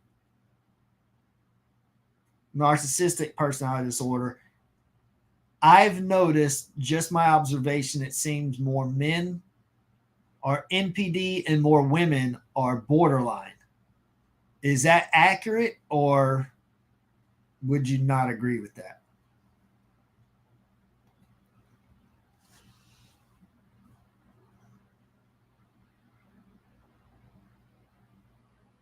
Yeah, people have personality disorders tend to behave in chronic, prolonged, antisocial and or unstable behaviors than Yep, I agree with that. And you don't even have to have an extreme disorder. You don't have to like stick out in a crowd or anything. And when you are out and about, you blend right in. Not everybody acts like Martha.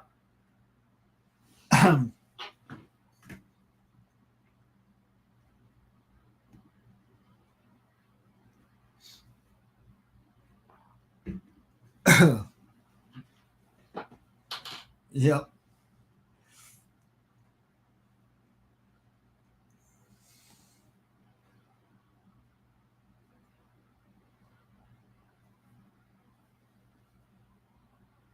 Yeah, borderline, when they get obsessed with someone, doesn't have to be romantic.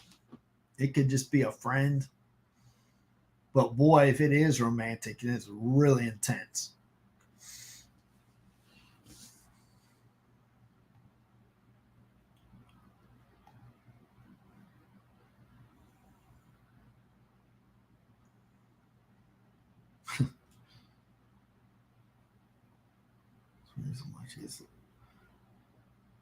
Loads of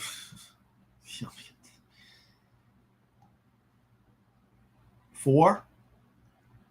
What's that? For what? The female stalker did have, but they were only diagnosed with bipolar. But I think it was more because borderline personality disorder wasn't a thing really in the 80s. Susan, are you familiar with borderline personality disorder and with bipolar disorder? They're very different, aren't they? I mean, someone can easily have both, but separately, they are different, right?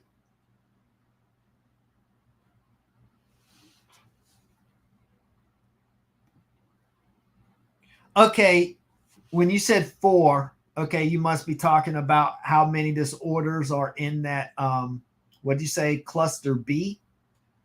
Okay, so is that what you're saying? The cluster B disorders, there are four antisocial. I've heard of the first three. I've never heard of histrionic. I have to look that up too.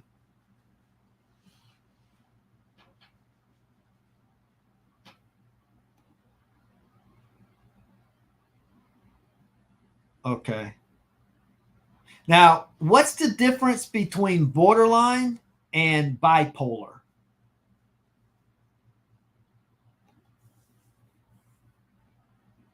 The female stalker wasn't romantic. The male was, and that ended in SA. What's SA?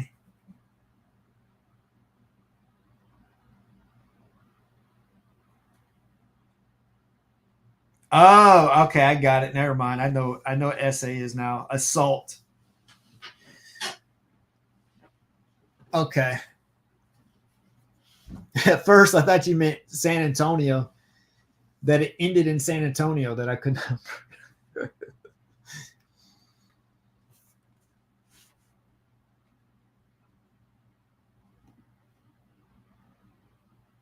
Gender bias diagnosing. Males are more prone to be diagnosed with bipolar or NPD rather than borderline. Females are over diagnosed with BPD, while males underdiagnosed, most likely.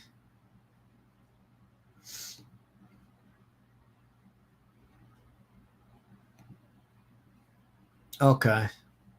So you don't know either way off the top of your head then. You'd have to research it.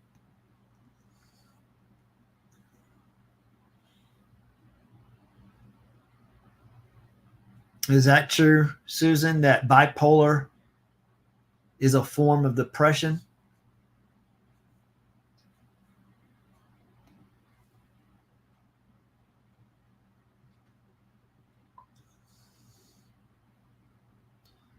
Yep.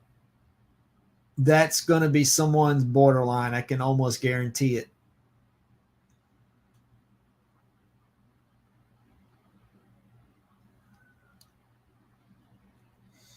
That's how they act.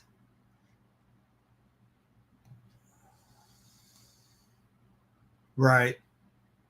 Yeah, it's definitely not reserved for one gender. I've just noticed that borderlines seem to primarily be female from what I've seen.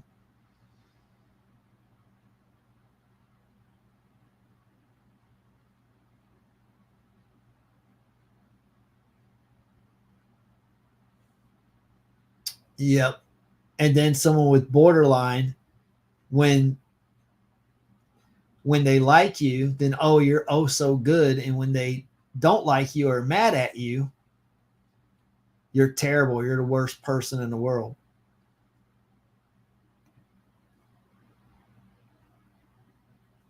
Manic depression. Okay.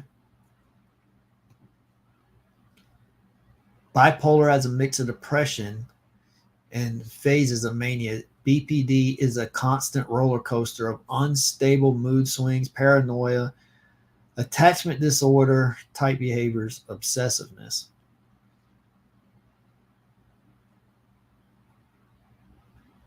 So, Mighty Mouse, who is this female that was stalking you? Was it a coworker or a friend who got really close?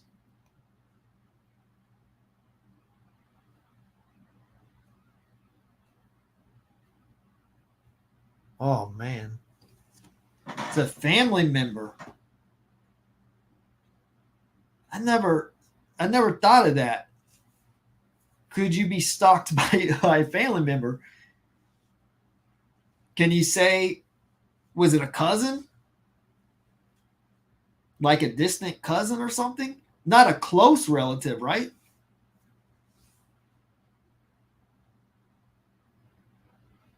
Four types of cluster B. They're very different.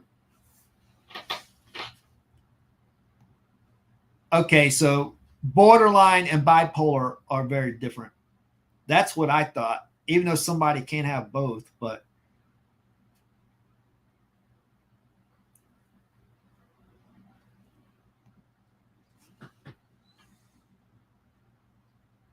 oh wow. Histrionic is like Marilyn Monroe. Well, that just sounds like narcissistic personality disorder. Because that's what they do too. They've always got to be the center of attention. Always got to be in the spotlight. Oh my goodness. Is it that bad? Luckily, you're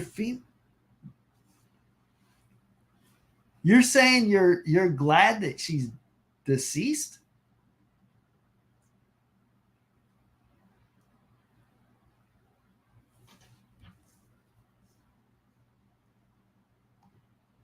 Hey there, Christy.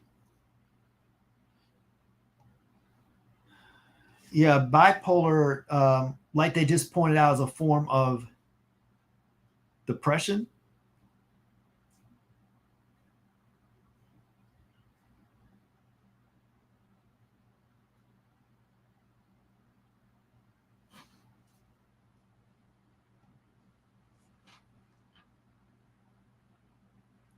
That just seems like a narcissist But then again, not all narcissists want to necessarily be center of attention,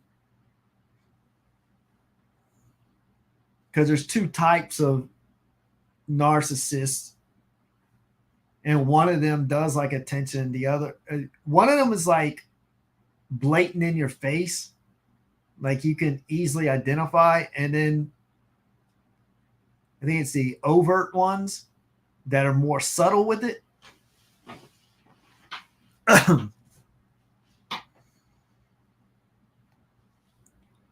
Histrionics live like they're in a film. Okay, a mood disorder. Now, Susan, you know how they say if you're a narcissist, you can't be treated for, I mean, you could be treated for it, but you can't really change? Is that how you feel? Do you agree with that? That a narcissist can't change? They can't be cured? Yeah, covert and overt. I think the covert is the one that's more blatant in your face, and the overt is the one that's more subtle.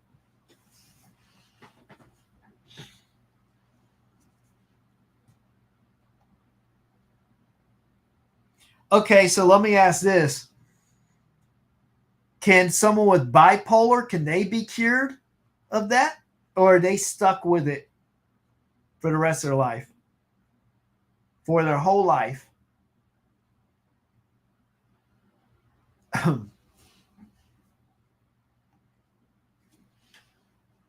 It's complicated. One swings high to low, and the other more normal to low mood. Okay, so the second one is going to be a lot easier to deal with.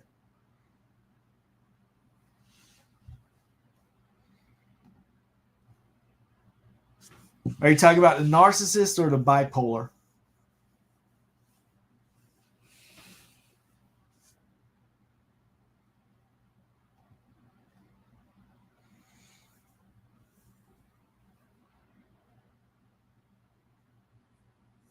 Now, Buff, are you talking about bipolar or are you talking about narcissism?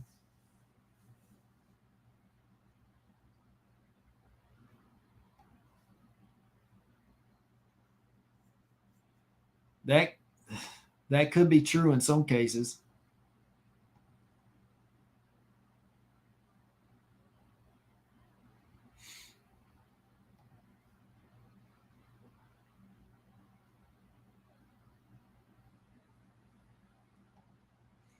Okay, so Buff is saying that bipolar can't be cured,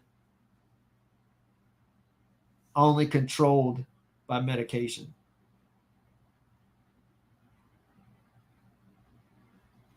Let me go ahead and read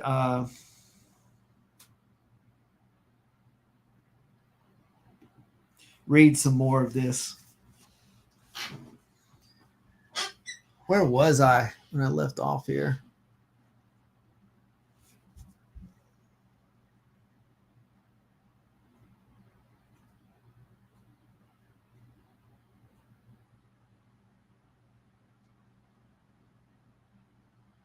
Okay.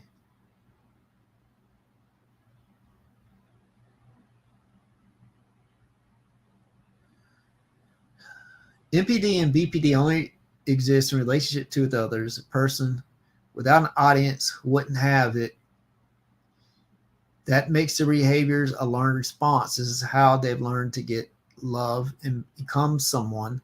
Is they're usually a shell that absorbs the personality of whomever they become obsessed with. Okay, that's where I left off. Many lack any kind of self-awareness. Easiest way to spot them from the get-go. At the same time, they're pathological liars who are choosing to lie even to themselves to manipulate, hurt, get attention, avoid being abandoned. Plot twist. It doesn't usually work, and most people run from them like the plague. These things make their behaviors somewhat of a choice, unlike people with schizophrenia, for example. You can have BPD and choose not to be a vindictive, abusive a-hole, or you can have BPD and choose to be a vindictive, abusive a-hole. Yes, that takes therapy and self-awareness, but if Fiona Harvey could stop her abuse, stalking behavior after police involvement, she could have stopped it before as well.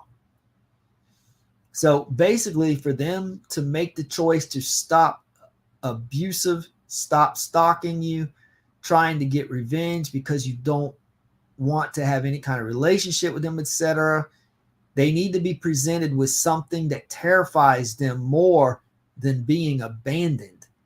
In this case, the fear of going to jail was bigger than the fear of Gad abandoning her, and bigger than her need to punish and or take revenge for his and or perceived wrongdoings against her. It's not always the case, though. Some fear being abandoned more and or their need for revenge due to the pain from their shame is bigger than their fear of jail. Those usually end up in prison. Studies show that approximately 30% of male inmates and like 35% of women inmates have BPD. People with BPD are only 1 to 2% of the general population. That's terrifying. Okay, that's a really interesting comment. Let me check the comments, see if anyone has anything to add.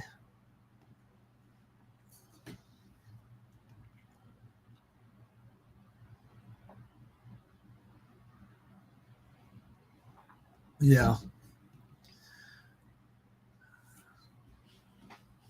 Oh, wow. Man, I'm sorry to hear that. That's gut wrenching, man.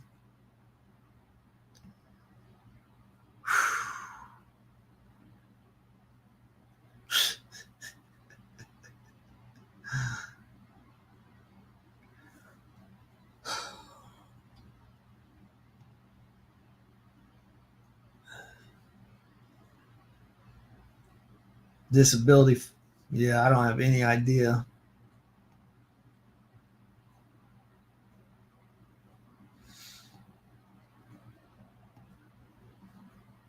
Uh-oh, girl drink drunk. There you go. The gift that keeps on giving. We got to hear it at the beginning. You should have been here at the start. You missed out because the people that got here early got a treat. We got to listen to like 5 minutes of Jenny on the block. Or is it Jenny on the block or Jenny from the block? I can't remember. Yeah, that's horrific. Jeez.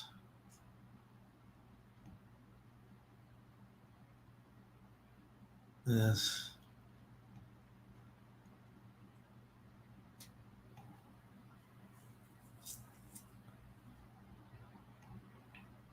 Oh. No, my female stalker was my, oh my goodness.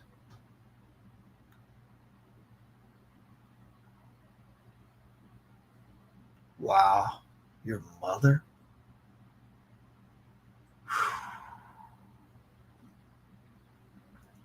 That's a big swing because your mother is supposed to be a support system. So if your mother's not only not offering support, but also in addition stalking you, that's crazy. Man.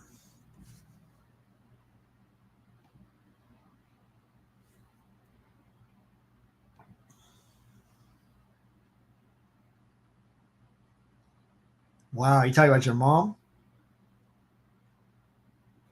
Wow.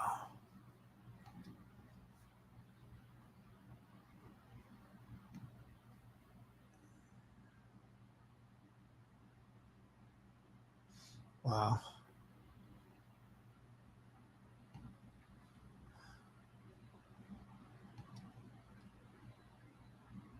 Yeah, I had to.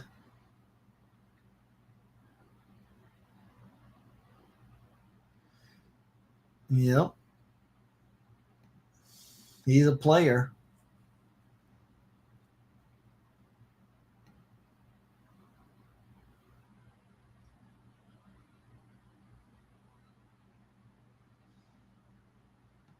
So your mom had borderline.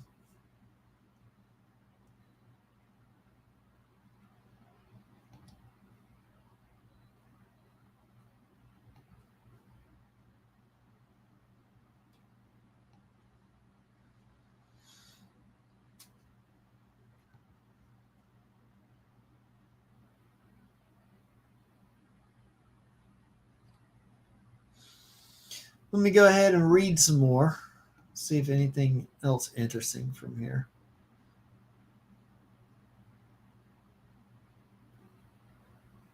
Wow. Superbly written, thanks. I do think that for the explosive persona to guaranteed react is a NPD and comorbidity with BPD. I found this study and it really excuse me, emphasizes what a step up narcissism adds to BPD. Yeah, that's a really bad combination.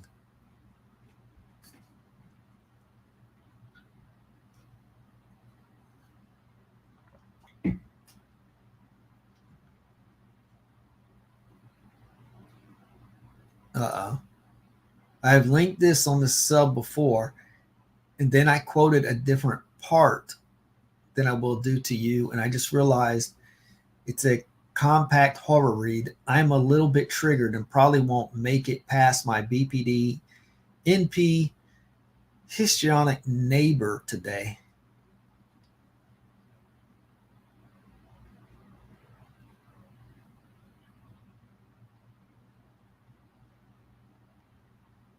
Yep.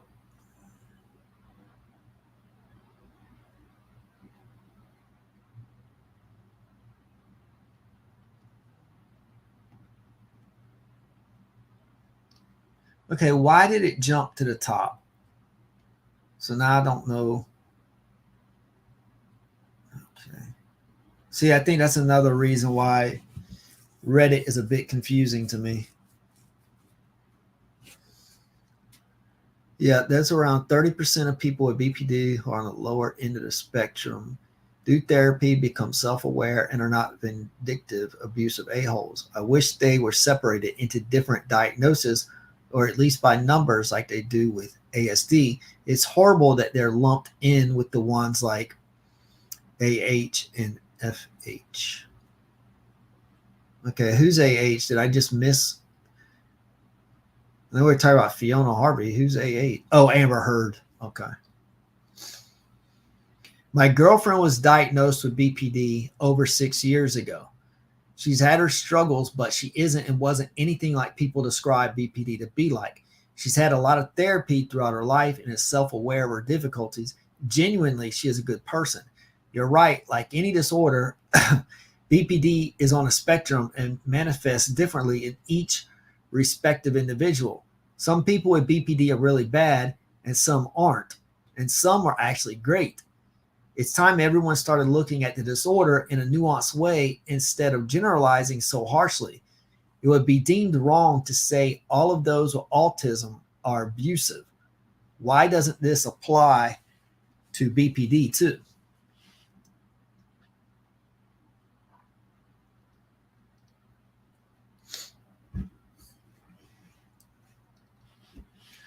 Yeah, I see this person's point. And I wasn't saying that on that video. I wasn't saying everyone borderline acts like Martha. I was just saying when people do act like Martha, that they're borderline, I think. I agree, but I don't think it will happen until they separate the diagnoses. The problem is people with BPD who are on the higher end of the spectrum are really vindictive and abusive, like Scary Movie abusive. My dad, for example, was a real life monster. People who have been abused by them usually develop PTSD or CPTSD. Those victims sometimes become very vocal and want to prevent others from having the same fate. My experience, for example, with my horror movie-like father, physically and mentally abusive. Oh my goodness. Oh my goodness. Wow.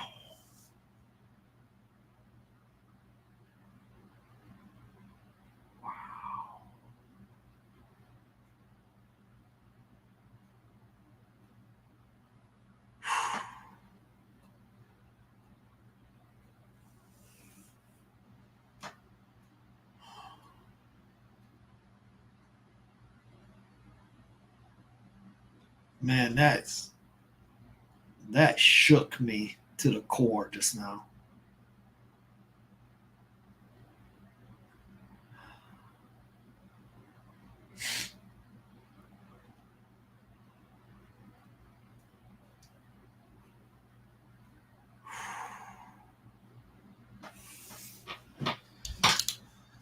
I can't believe that. That's crazy.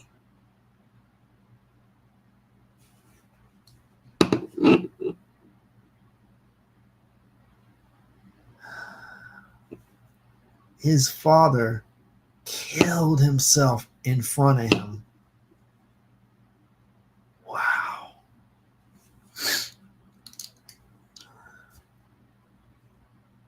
And a friend with BPD in law school who stalked me and terrified me for 2 years has left me completely unwilling to go near a person with BPD. My siblings and I say we have a BPD radar after all the abuse we went through. I know that's not fair, but it's also unfair to ask me to put myself in danger of more abuse. I can't disagree with them. If the diagnoses were at least separate, you'd know what you'd be dealing with.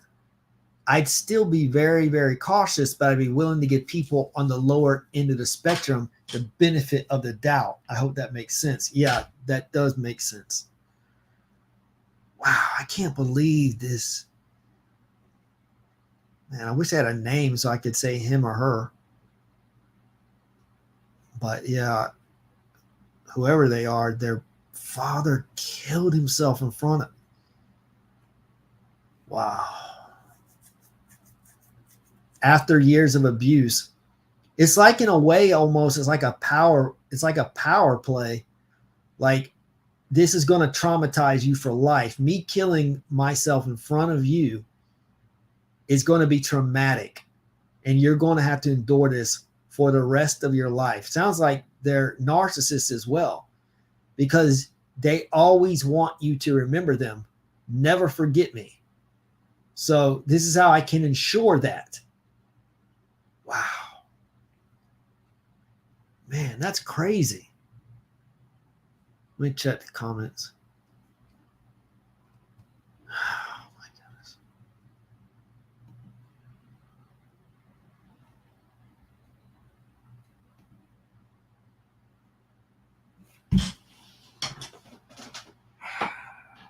Man, I can't get over that.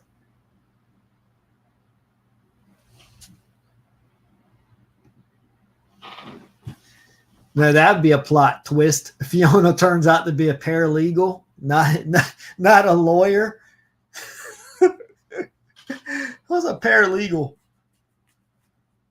for about 3 days before I started stalking my boss and got fired. She must be a really good paralegal to keep getting hired after getting fired for stalking all the time.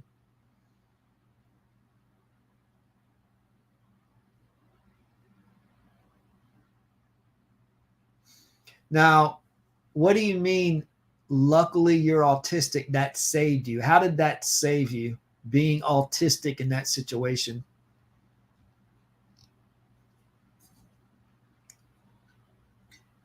I'll be right back. I'm going to go get some more water. I'll be right back.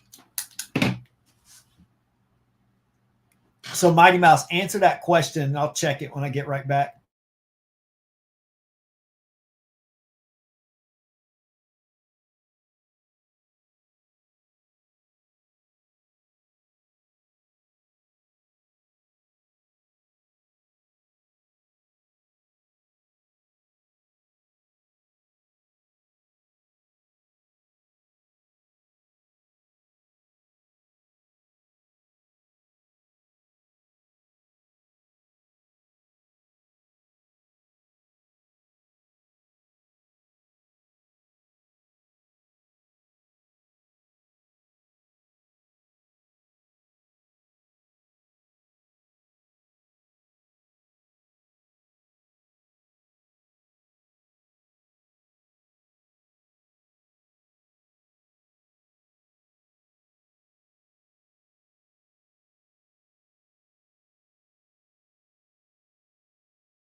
All right.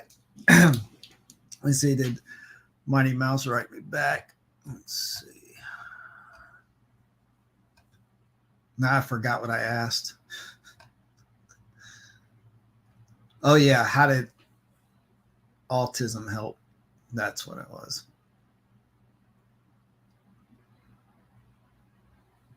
I believe it too.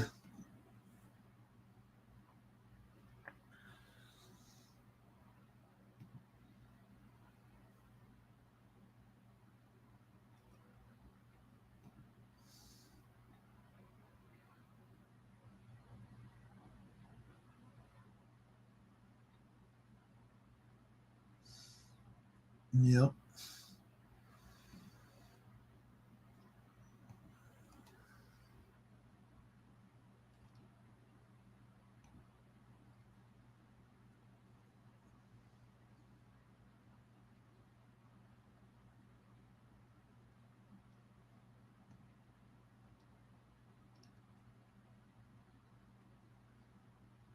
Yeah, I can imagine that, Buff. Yeah, man. Yeah, that's. Whew.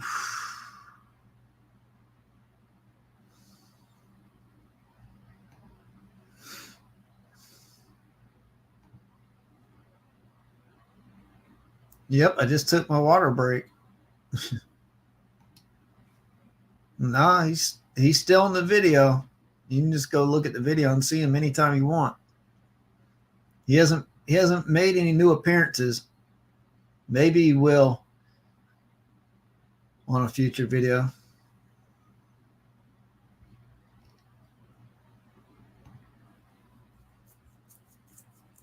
Yep.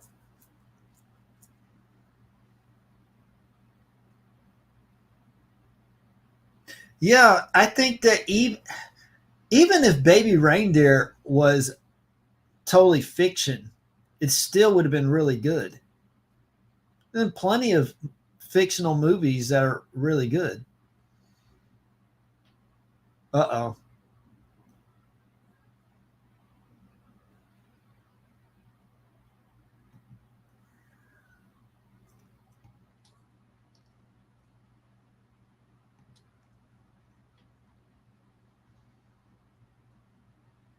Yeah.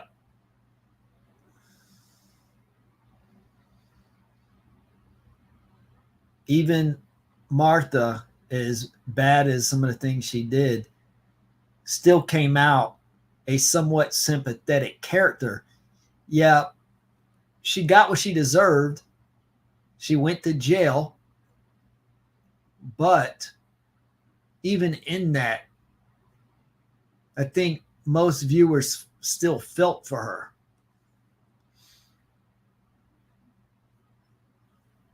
And that's really good writing when you just keep it in the gray, like you said. Yep, I think so.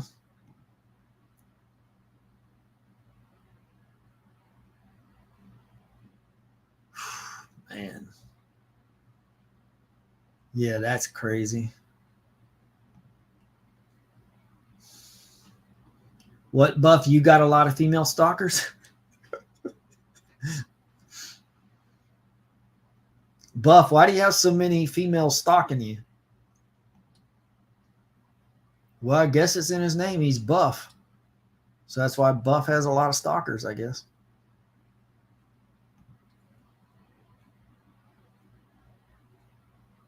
Yeah.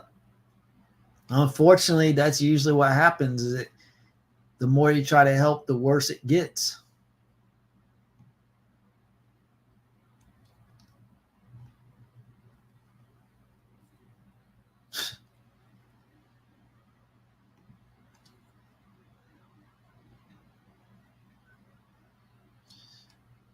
All right. Yep. Y'all better do what Elaine says and hit that like button. Yep.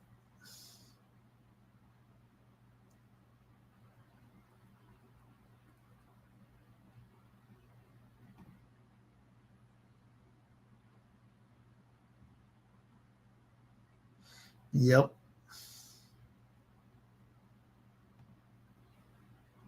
Keep up with the good content. Yeah, I'm trying to.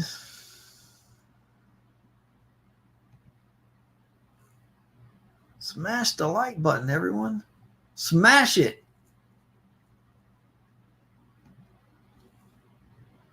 ASD meant that I was very self-contained and would just leave if it got too bad. There can be a protective form of detachment with ASD. My mother couldn't break through, and that protected me. ASD, what is that? Autism's.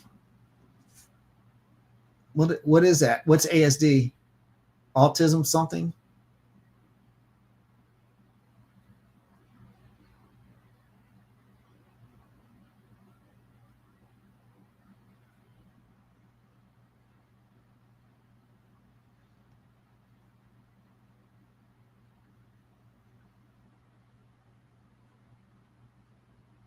Oh, okay.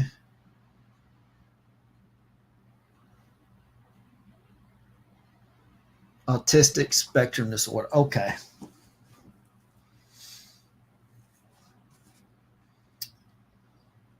I hear you. Is that something that you were actually diagnosed with, or something that you've just researched and feel like you have it?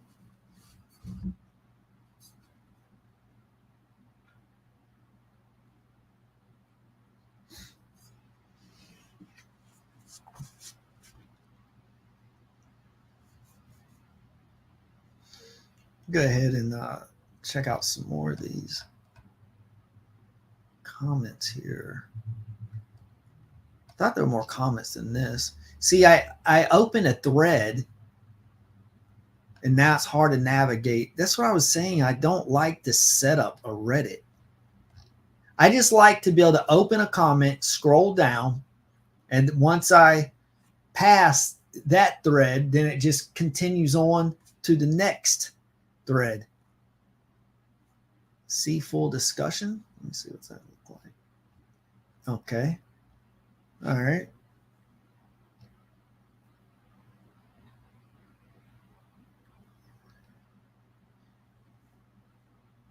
It is not settled that she doesn't have a criminal record. In fact, she most likely does.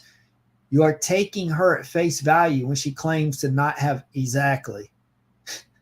Yeah, I trust her. Because here's the thing. When you watch her interview with Piers Morgan, she contradicts herself over and over. Even if she wasn't convicted and is telling the truth about that, that's why most of us don't believe much of anything she says, because she contradicts herself all the time. She also claimed that she didn't do pretty much every shown in the miniseries, but there's clear corroborating evidence that she has that originates before the production of the show. She is allowed to keep her criminal record private, but she can also release them to clear her name. She has yet to do that. Additionally, an additional victim of Martha's stalking already mentioned she had a criminal record.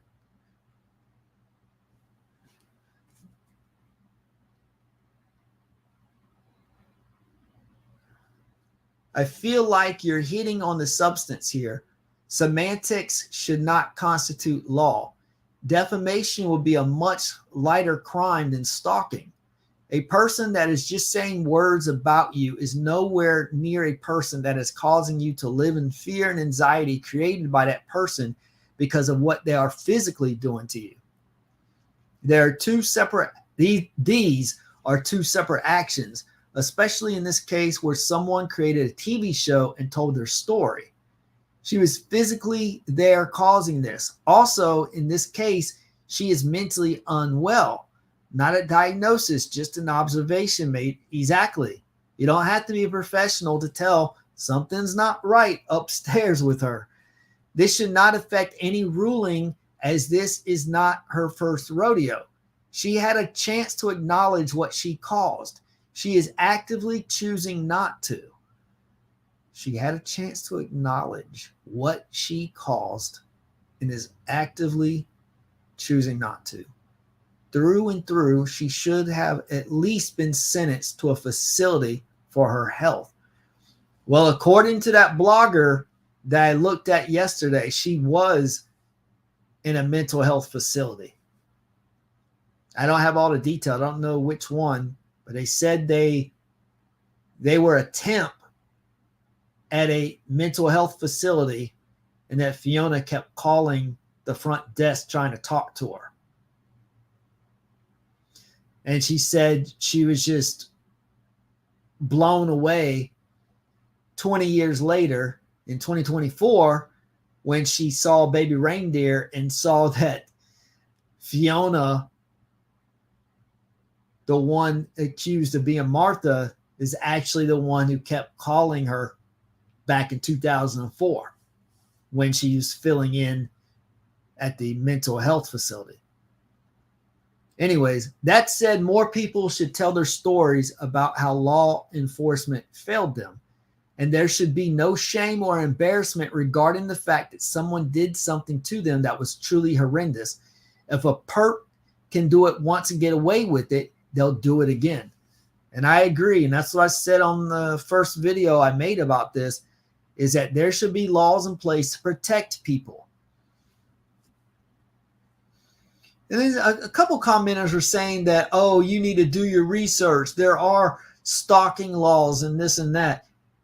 Do you know how many of those true crime documentaries, you know, on those TV shows about stalkers, and they call the police, they're like, yeah, he keeps driving around my neighborhood, and police is like, well, driving around your neighborhood is not a crime. Okay, so you don't do anything, and then the next time she's calling is when she wakes up and and he's got a knife to her throat in the bedroom. So that's what's going on. That's when you decide you want to do something, not when he's circling her neighborhood. So unless the guy lives in a neighborhood, he should have no business driving around in her neighborhood. That should be illegal. Get a warning from the police, and then if you're caught in the neighborhood again, then you get in trouble. They do something about it. That would prevent a lot of stalking. So whatever these stalking laws are that I don't know about, they need to be stricter because they're not working.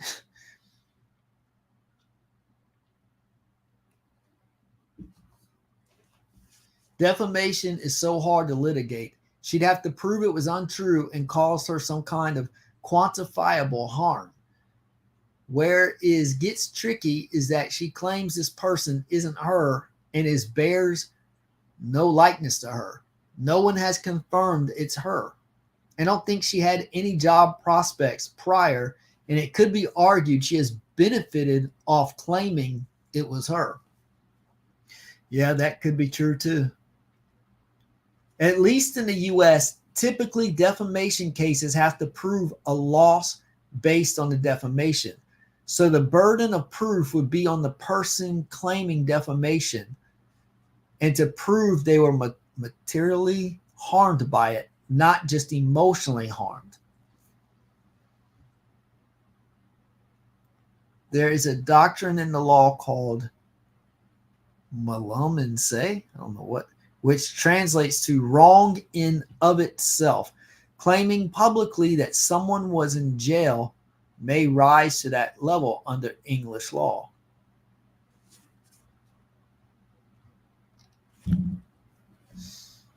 I don't think it'd be hard to argue that being a convicted criminal that spent 9 months in jail is worse than being a stalker. Plenty of stalkers just get restraining orders. That said, the jump isn't that massive given her already poor reputation. So I think damages won't be significant. An example, she should win, but perhaps not get a big payday.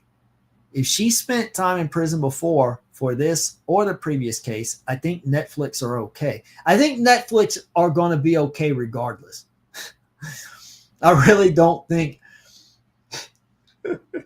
Fiona Harvey is going to be the downfall of Netflix. Because those people are stupid and got fooled by the show and thought it was real. Whatever. Regardless, even if it wasn't real, it's still great storytelling all the same. And there will be a lot of principles. Let me check. I'm going back to the comments now.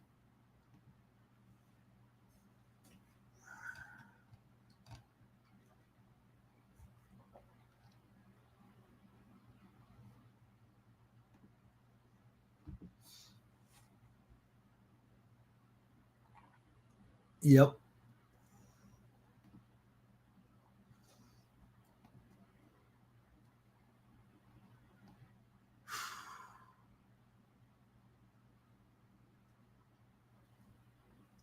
Yeah, you're trying to prove your worth.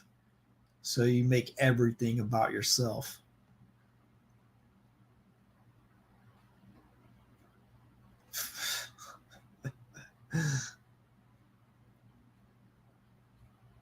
Oh, okay. Bargain with their legal team and promised to leave Scotland if they dropped the order. Great. Well, lucky England. Lucky Richard Gadd, because they didn't prosecute her in Scotland and said, okay, we'll just get banished instead of arrested. So Scotland was like, okay, well, we don't have to deal with her. Great. Richard Gadd thanks you immensely for shipping her over to England. Yep.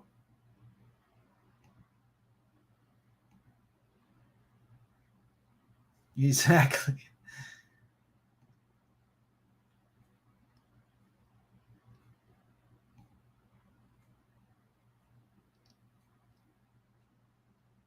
Uh-oh. Oh, you were diagnosed when you were 7. Oh, wow.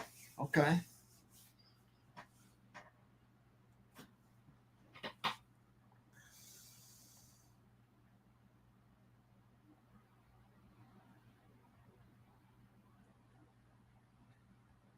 That does make sense.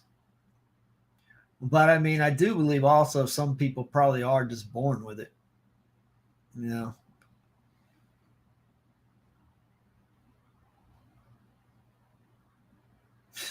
She needs 11 million. That seems about right. Hey, I wasn't convicted. Hey, I did everything else, but I wasn't officially convicted. Give me $11 million. That makes sense. Uh-oh. And that's not good. If he's a narcissist and she's toxic, that's not a good combination.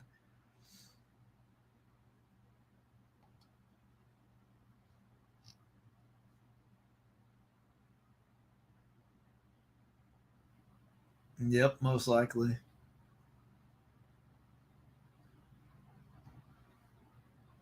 Yep, probably.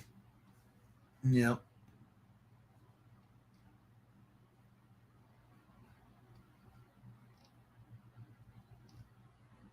Well, I think that one thread that I just read, I think that I was going to say that guy, but I don't know if it's a guy or a girl.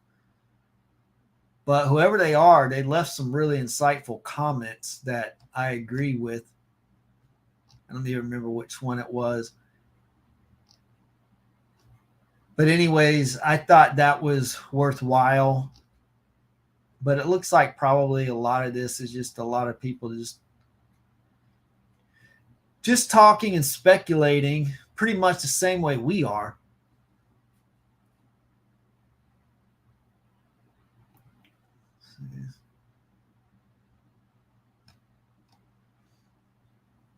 I don't know where else to post this, but I'm so depressed, and Baby Reindeer made a neat, dreadful package of my experiences. Okay, there's a trigger warning. Everyone be careful. I cannot watch UK comedy anymore, and I know that's not the important takeaway from my experience. I know the trauma of my friends and family outweighs my feelings, so I just want to preempt by saying I'm fully supporting those involved, but just don't have a central person place where I can say how this has affected me, as those involved don't need me moaning about not being able to watch the effing telly. 3 things have happened in the last 24 months. I was in a relationship with someone who was striving to become a household name in UK comedy, which ended badly when I realized I was being emotionally abused.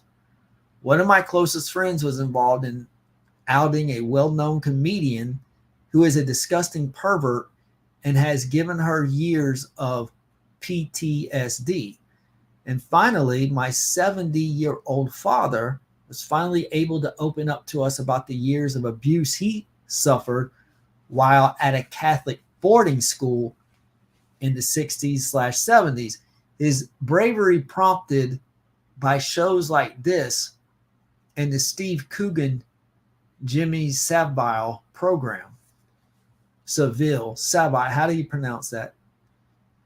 Savile? Probably Seville. I know this isn't exclusive to comedy, but that's where my experience is. And the fact that it was a personal relationship and then supporting a friend with her experience from 20 years ago, and at the same time, is purely coincidence. I was dealing with these different aspects of my life and supporting my friend and family with their trauma. They all felt like, is that supposed to be desperate?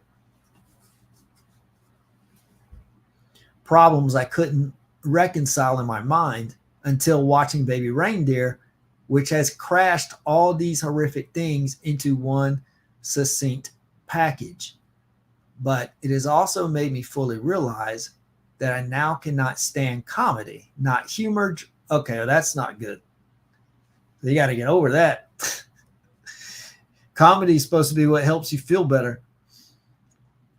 Cannot stand comedy, not humor, joy, happiness, fun, or jokes. Well, don't watch Gary 828 then, because Gary 828 is just going to provide. That's all my channel does. It provides happiness, humor, joy, fun, and jokes. So stay away from my channel. But contrived comedy as an art form, particularly stand-up and particularly the UK scene. Having spent a few years with my ex and my friend witnessing the awful people in comedy, the comedians themselves, their management, the venues, the organizers, and even sometimes the audience, TV producers, and this endless line of awful people with some kind of industry sway who abuse their power. Worst of all, the whole industry and the artists know this is what it's like, and it's just accepted. There's also something, in my opinion, additionally sinister about the fact that something supposed to bring joy is so effing depressing. There's nothing so awful, cringy, and pitiful as the backstage of a comedy event or a writer's table than watching a Dave show where a tiny throwaway off-the-cuff comment by the host was the day before the subject of a 20-minute conversation, which might be bearable if it wasn't sandwiched by conversations about institutionalized and accepted emotional, psychological, financial abuse. It suddenly feels to me like House of 1,000 Corpses was possibly a documentary of UK comedy.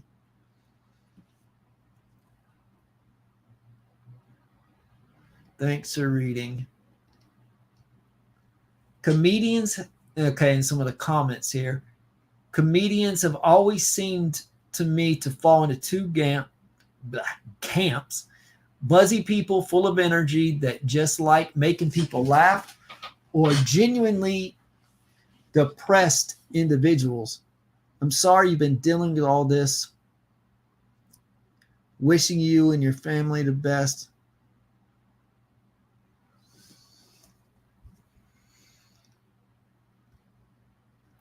I also have a horrible ex who works in UK comedy, so I know what you mean. Some very dark and troubled individuals in that line of work. I also never go to live comedy events anymore because there's no joy in it for me. It must attract a lot of men with big holes in their personality, from pure narcissism to those who need for attention, like actors, I guess, with honorable exceptions, of course. Also, did you ever feel like they couldn't see you sometimes, especially if there were a few together? I often felt like the thought they had some sort of secret. I was so often spoken to with pity as a civilian, almost like they thought I was thick or speaking an alien language. I can't explain it. I may be off the point, but when a musician I greatly enjoyed and respected passed, it took me a good year to listen again. Sometimes it takes a minute to breathe. Yeah, I can see that. I'm going to go back to the comments.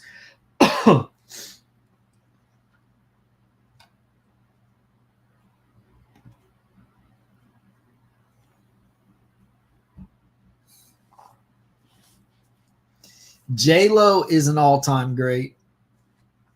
She's up there with Whitney, Mariah, Celine Dion. Oh, man. Nothing will bring a tear to your eye more than watching J-Lo perform an amazing ballad.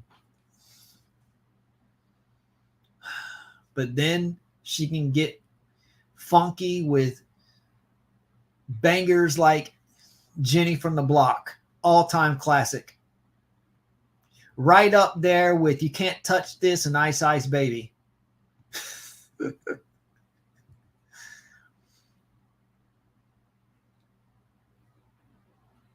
Yep.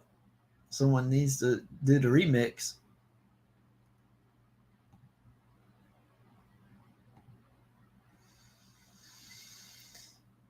Oh, yeah.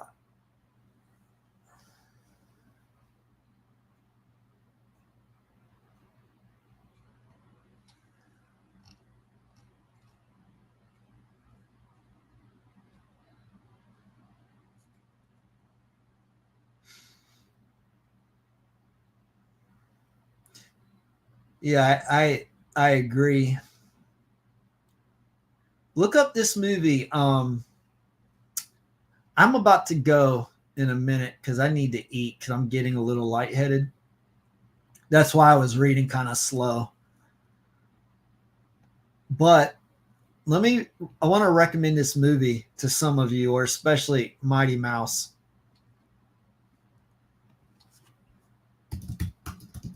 It's not a stalker thriller or anything. This is called Something Anything. It's very low budget.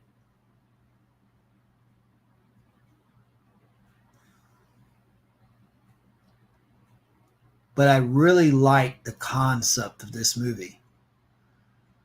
When a tragedy shatters her plans for domestic bliss, a seemingly typical Southern newlywed gradually transforms into a spiritual seeker, quietly threatening the closest relationships around her. Basically, what happens is this woman here, she's married. Her husband's this really successful realtor. You know, she's got I think she's a realtor as well. No, you know what? She's the realtor. And her husband's got another job he's really good at too. He makes a good bit of money. And she's living the quote unquote American dream. And she's pregnant at the first scene. And she wants to stay home. He's got some dinner party for work, some work dinner party, and she wasn't feeling well. And so he's like, oh, babe, you can go. You know, you need to be there. It's not going to look right if my wife's not there with me. You need to come support. Like, he couldn't show up and say, hey, my wife's pregnant. She wasn't feeling well, so she's resting at home. No, he guilted her into going. And then it turns out she's sick and has a miscarriage. And this is on the opening sequence of the movie. So what the movie is about is her, like, her husband's like, oh, you know, I'm so sorry, but, we'll try again. No big deal. We'll try again.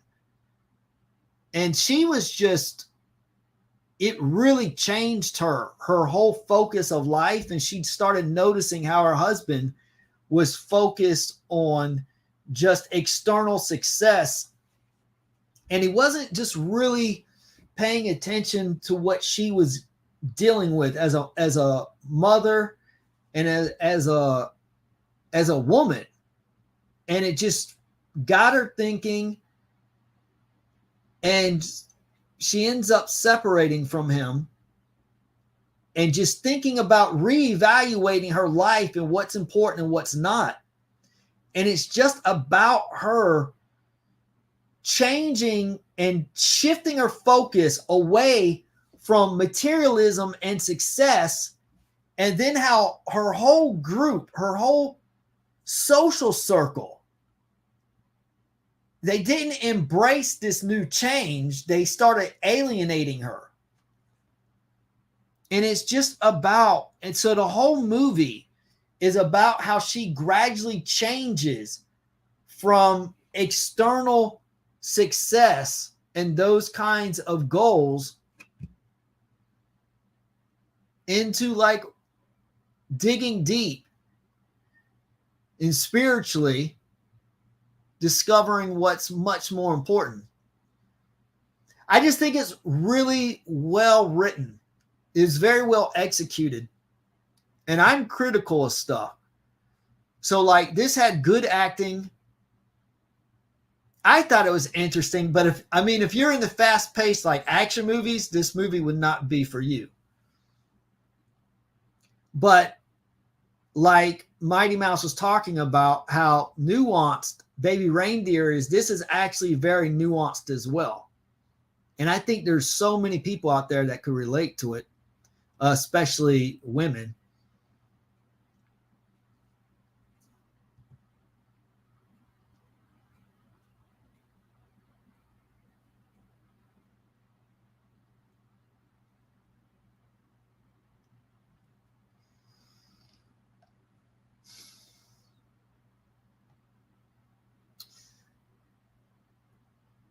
So Mighty Mouse, I recommend that movie for you. I think you'll like it.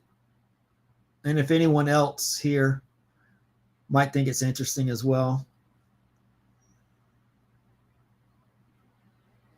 Yeah, waiting at the bus stop while he was at work, just because she wanted to catch a glimpse of him coming home. Yeah. Or did he just make that up? Since she denies everything.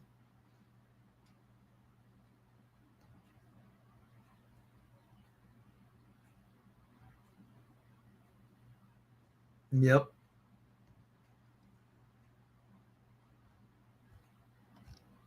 That may be true. Yeah, she probably is more like a paralegal.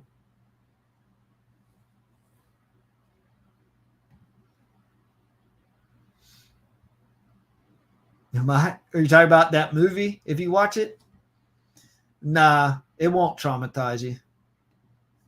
It's actually a very peaceful movie.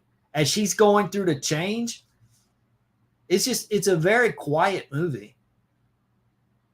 Very subtle, really well written. It's actually one of my top favorite movies.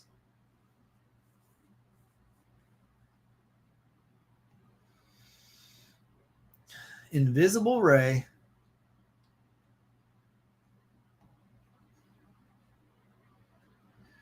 All right. I got to wrap it up. I got to go get something to eat. But yeah, I'll try to do another one. You know what? On the next one, maybe I'll go over the Fiona Harvey support group on the Facebook.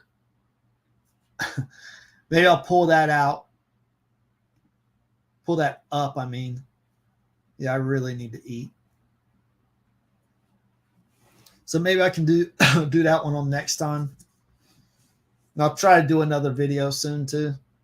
So see you guys on the next one. Take care.